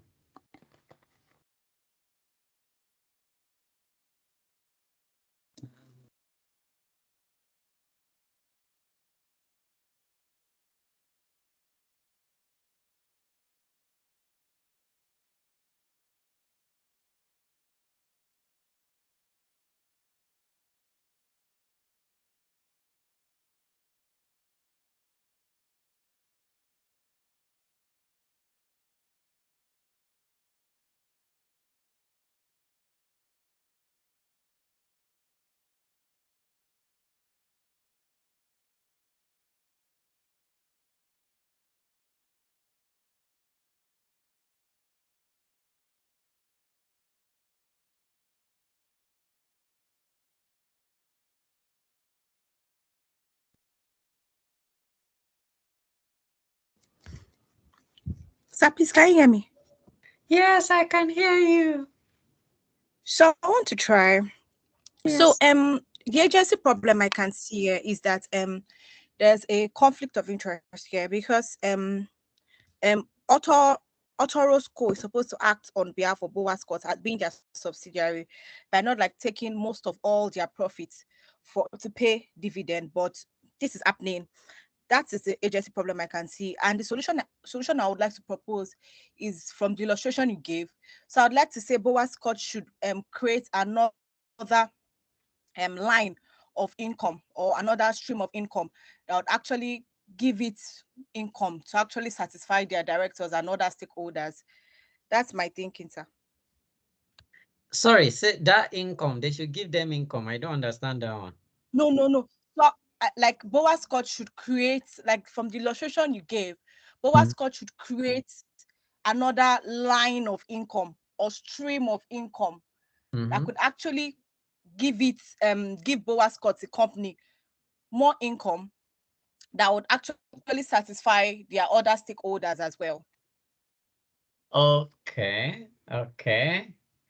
So you're saying that Boa Scott's management should work hard to improve the level of income of Boa Scott so that after they are finished working hard, they can pay everything to Arturo and continue with their bonus being tied to Boa Scott's performance. So, meaning work hard, get more bonus only if you work hard. But to what extent can that motivate them or solve the problem if they work hard? Okay, let's first of all note something. You see, there's a company grows. There are different ways a company can grow. There are different ways. You can grow because there are new opportunities that you're exploring and you're able to utilize. That even makes your growth faster. So there are slow growers, there are fast growers, right? And there are slow growers. Slow growers means the current opportunity you have, you continue to utilize it, you continue to improve on it. You are not seeing new opportunities, but the current opportunity that you have is still profitable. So you are just expanding your scope within that. Okay, so for example, Ivy League continues to expand its scope within ACCA, bring in more students, generate more revenue. But Ivy League could be a fast grower by looking at alternative educational services or learning services, other exams, other qualification, blah, blah, blah, and going into that, right? Whether you are a fast grower or a slow grower, to grow, you need money. Money. Okay? In fact, you will remember from corporate finance, all these growth models, that there are two ways we calculate growth rates. One, We'll say, estimate your growth rate from the past. What's your historical growth rate? Of course, you and I know that historical growth rate is not a reflection of your future growth rate. That's the major problem with that. One professor, Professor Gordon, now came up with another growth rate approach, which is called your retention rate times your return. Okay? The retention rate times return. Can you see this formula? Gordon formula. I'm sure everybody knows that one. Okay?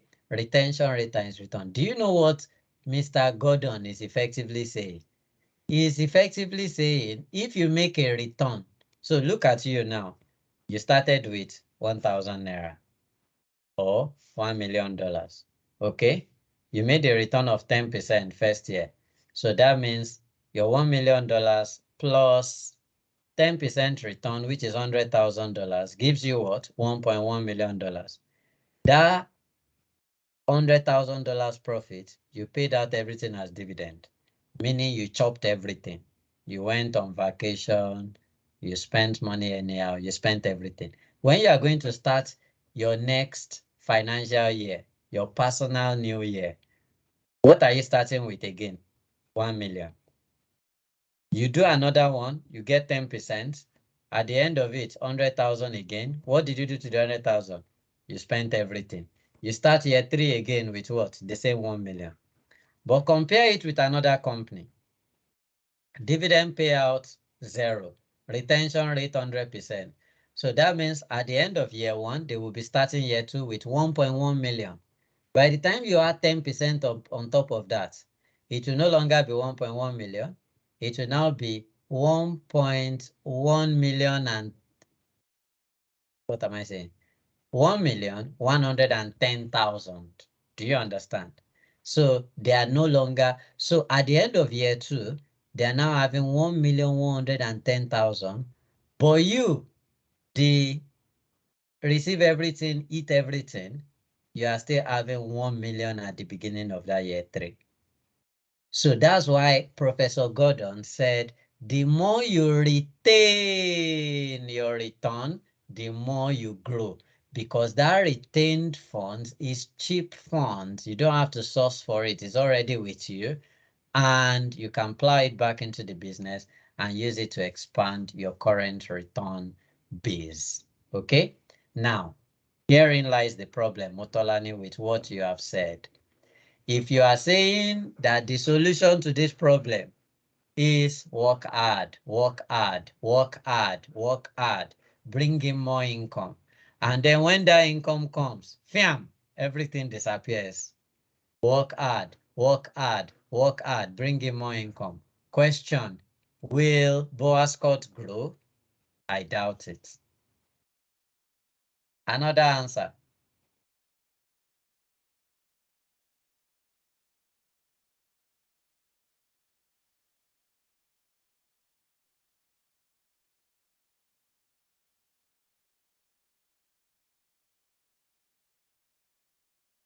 Okay, well, since you people have refused to talk, I'll talk just because I know today is the last revision day. I can imagine that you have orchestrated several things in your head and you don't want it to scatter. So you are careful the number of words that you say between now and next week, Monday. No problem. First off, what is the agency problem with a situation like this? To be quite honest with you, it's not so difficult. First is agency cost. Okay. Second is what I can call motivation that we have already talked about. Okay. Which is in terms of the management team, right?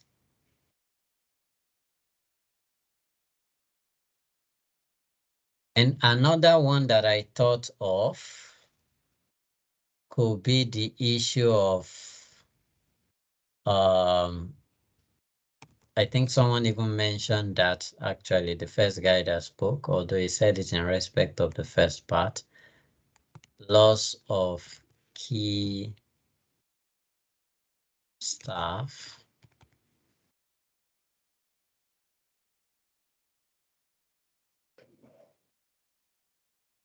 Okay.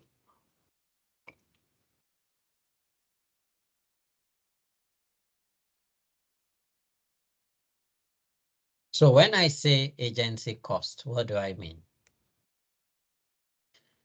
Yes, Motolani is correct when she said the relationship here, the agency relationship is the board and management of Arturo versus the board and management of the subsidiary.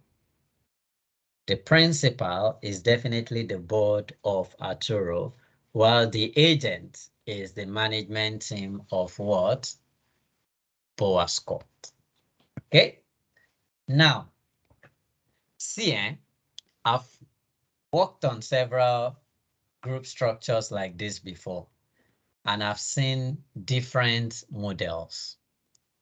And I've seen this kind of situation that is even happening here.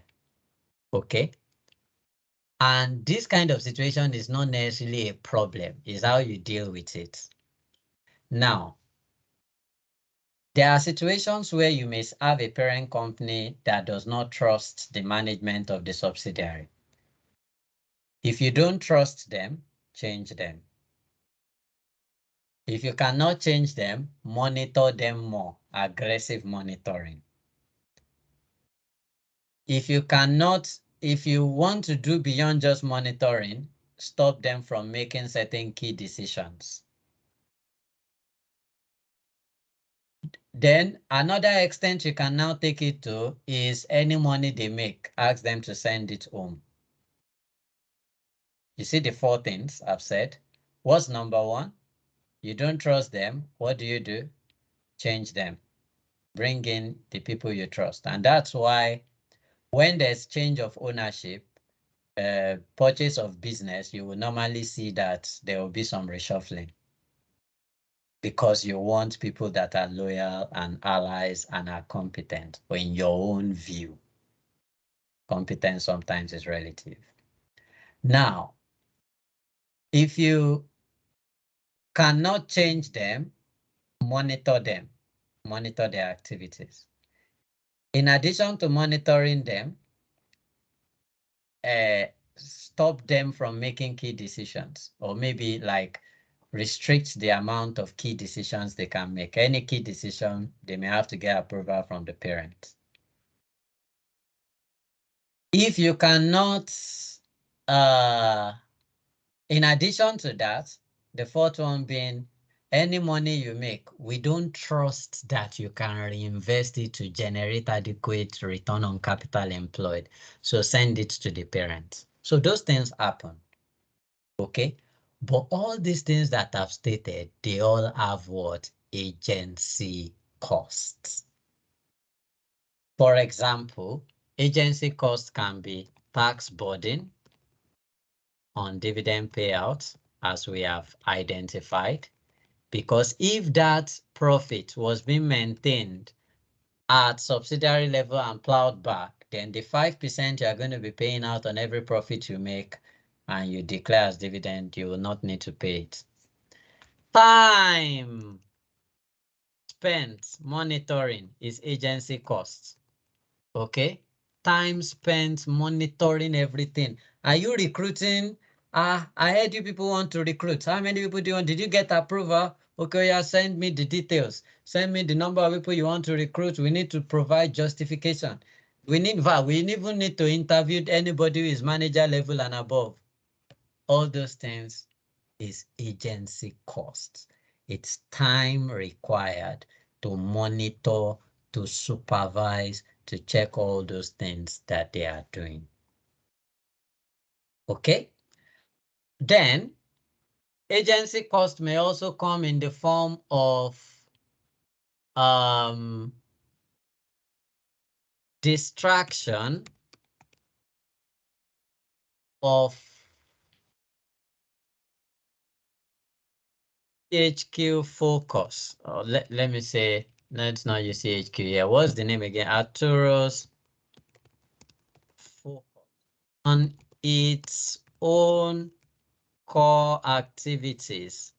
So this, you want to check everything that your agents are doing and ensuring that we are not saying you should not monitor, but once it becomes too much, or once you are taking everything away from them, okay, then you may be distracted from your own core activities. Then, because of the things I will now explain down there, like motivation and loss of key staff, you can now start thinking about replacement costs. It is sometimes very costly to replace senior management. Sometimes to fire the existing one, serious payout packages may have to be paid, and then to attract new ones may also cost you some money and time for the new guys to settle in. Replacement cost. Okay, there are several other costs as well that could be related to this whole monitoring thing.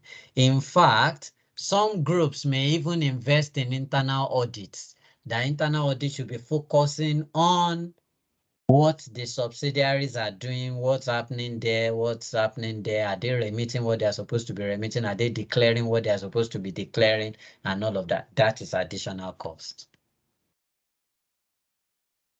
So for example, the cost that some of you already know is like shareholders versus directors of a company. One of the agency cost of shareholders versus director is audit cost. The audit bill that the company pays every year is an agency cost. Okay, so you can now link that to parent-subsidiary relationship as well. Another problem is motivation, and I will not spend too much time on this. I think you guys have explained that one very well. They may not be motivated to achieve better performance because, you know, at the end of the day, it feels like some people are taking the money, right? Then you guys also said loss of key staff, which means because of increased competition. In fact, they told us in the scenario that someone has left. So you may actually be losing your key staff to competitors. Very, very true. In fact, sometimes it may just even create unhealthy politics within the system at the subsidiary level, where some people align themselves with the group and some directors at the group, while some people want to act independently. Okay, so things like that. And when you stretch that motivation, stifles the use of judgment, creativity, and all those things, you know, it becomes a problem. Now, how do we resolve this? Possible solution. Now that I've explained these agency problems to you guys, can I get solutions, please? You know, I don't like not hearing from you guys. It normally makes me very uncomfortable when you have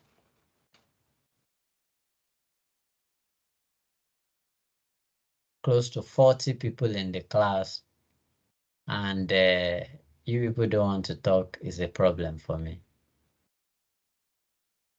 One of the questions I should have asked Emmanuel was how he dealt with the theoretical part of the questions, because that is more than the calculation sometimes. Go ahead.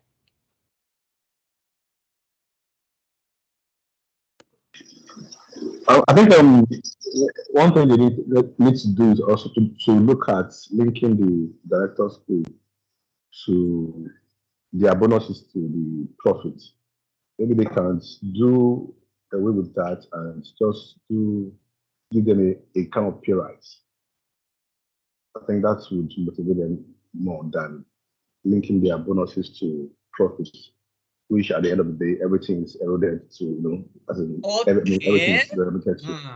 So you are suggesting increase their salary and reduce the extent to which their pay is tied to the profit of Boas Court. Is that what you're suggesting? Yes, sir. Yes, sir. Okay. All right. I've listened to you. Makes sense. What else? Hello, Shay. Yes. Tolu, go ahead. All right. Concerning the agency costs, particularly the tax burden, the withholding tax burden, maybe Aturoko should charge them, impose management fees and royalties rather than increase dividend payout. That way, I mean, they won't have a tax burden on that. The second point is concerning motivation. Sorry, Tolu, come again with what you said. Come again with what you said on tax burden. I said rather than increase dividend from BOA's court, Arturo could charge management fees or royalties so that they're able to repatriate some funds without having to pay withholding tax. Okay. Yes, what else? Concerning the motivation, Arturo should give the management of BOA's courts to link their performance to the success of Arturo, to give them more stake in form of rather than align their performance to the profit after tax of BOA's courts, they could align their performance to the profit after tax of Arturo, or give them share options in Arturo so that they can be committed to the group. Fantastically fantastic. In fact, we've gotten 3 very powerful suggestions now. This shows me that you guys did not understand the problem. But when the problem was clear to you, now you are coming with solutions. So that's good. But be very careful to ensure you understand the problem so that you can provide solution. I think a lady also wants to speak.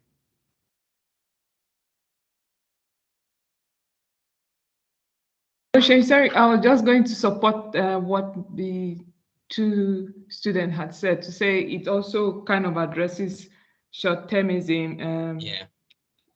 With the proposition they have made, linking share options, it will help in having a maybe longer-term view for the school.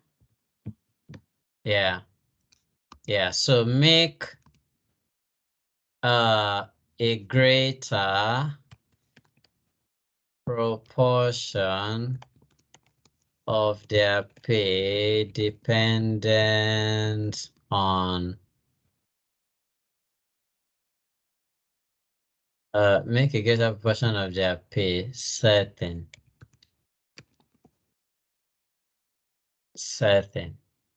Yeah.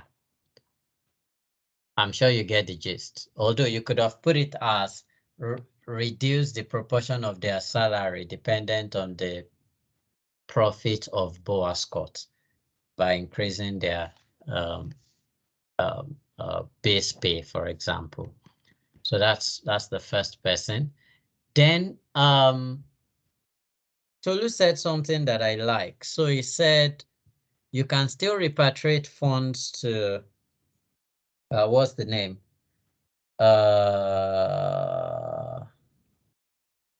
Arturo by, it could be royalty charges, it could even be a loan to the parent company, which BOA's court can then charge tax deductible expenses on.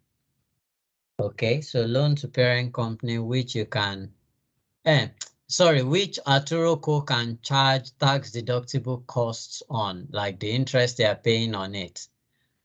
If they are paying any interest, as the case may be.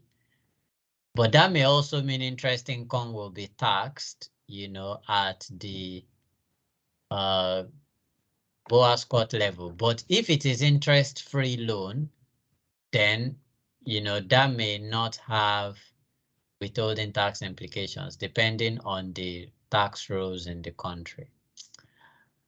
Or royalty charges, as he said. So, but the problem with that is it only solves tax burden. It doesn't solve the whole motivation, loss of key staff thing, right? Okay. So another suggestion he gave is what we call group share-based payments. Group share-based payments, okay? group share-based payment. So link bonus or PBP, performance-based pay So I of was raising my hand. BOA squad. Sorry, let me finish. BOA squad directors to the performance of the group. Yeah, that's or Arturo, whichever one you like to call it.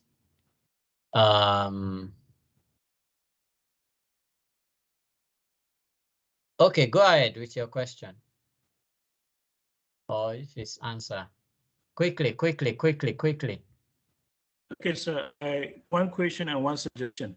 The question I wanted to ask was with respect to repatriation, like payment of royalties. Will that have a tax implication also? Will there be tax on the royalty in the mother country, in the parent's country? Yeah, that's why I'm really not putting it down. It's a bit complex. It's not that straightforward because transfer pricing policies now exist in most jurisdictions, and there could also be tax implications. So at the end of the day, you may actually even be better off paying it as dividend than those things. But there are also ways you can structure those royalties or those loans that you can avoid taxes. So we can't totally ignore the point, okay? Okay, so and But then my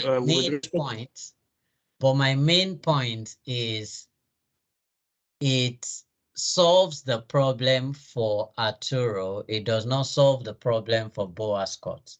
So it's still, there will still be other agency problems, arising from that. Go ahead. Okay, the second thing I wanted to suggest was this problem number 2. There is a risk that Aturuco may not be able to meet up with the promise given that eligible for post-tax earnings of BOA. With respect to this particular point, I was thinking if Aturo could introduce a scrip dividend policy, will that help? If Arturo could introduce what? Scrip dividend, like giving the shareholders an option of taking more shares or taking their dividend liquid. Okay, so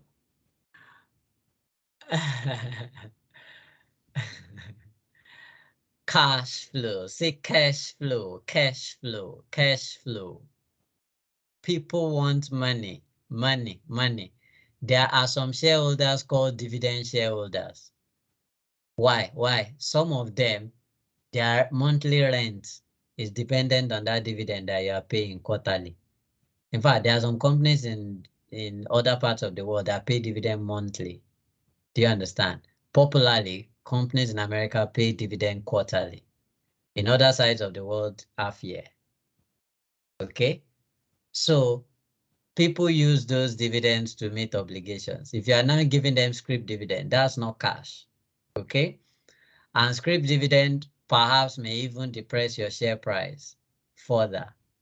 Okay? So it may not necessarily be a solution to that problem. Dividend is dividend, cash dividend, okay? And that's what the question is talking about. That's what the shareholders want. All right. And then the last one will be flexibility for me. Flexibility. And what do I mean by flexibility? This is in terms of not taking all profit of BOA Scott where there is a compelling case for investment, okay?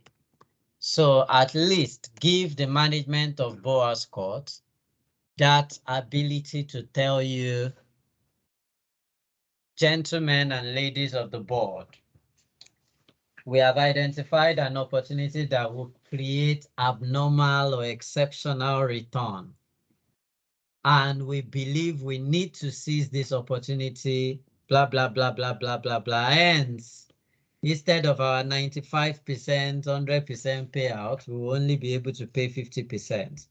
But we can assure you that come next year or 2 years' time, the 70% dividend we will be paying will even be more than the equivalence of the 95% we paid you last year.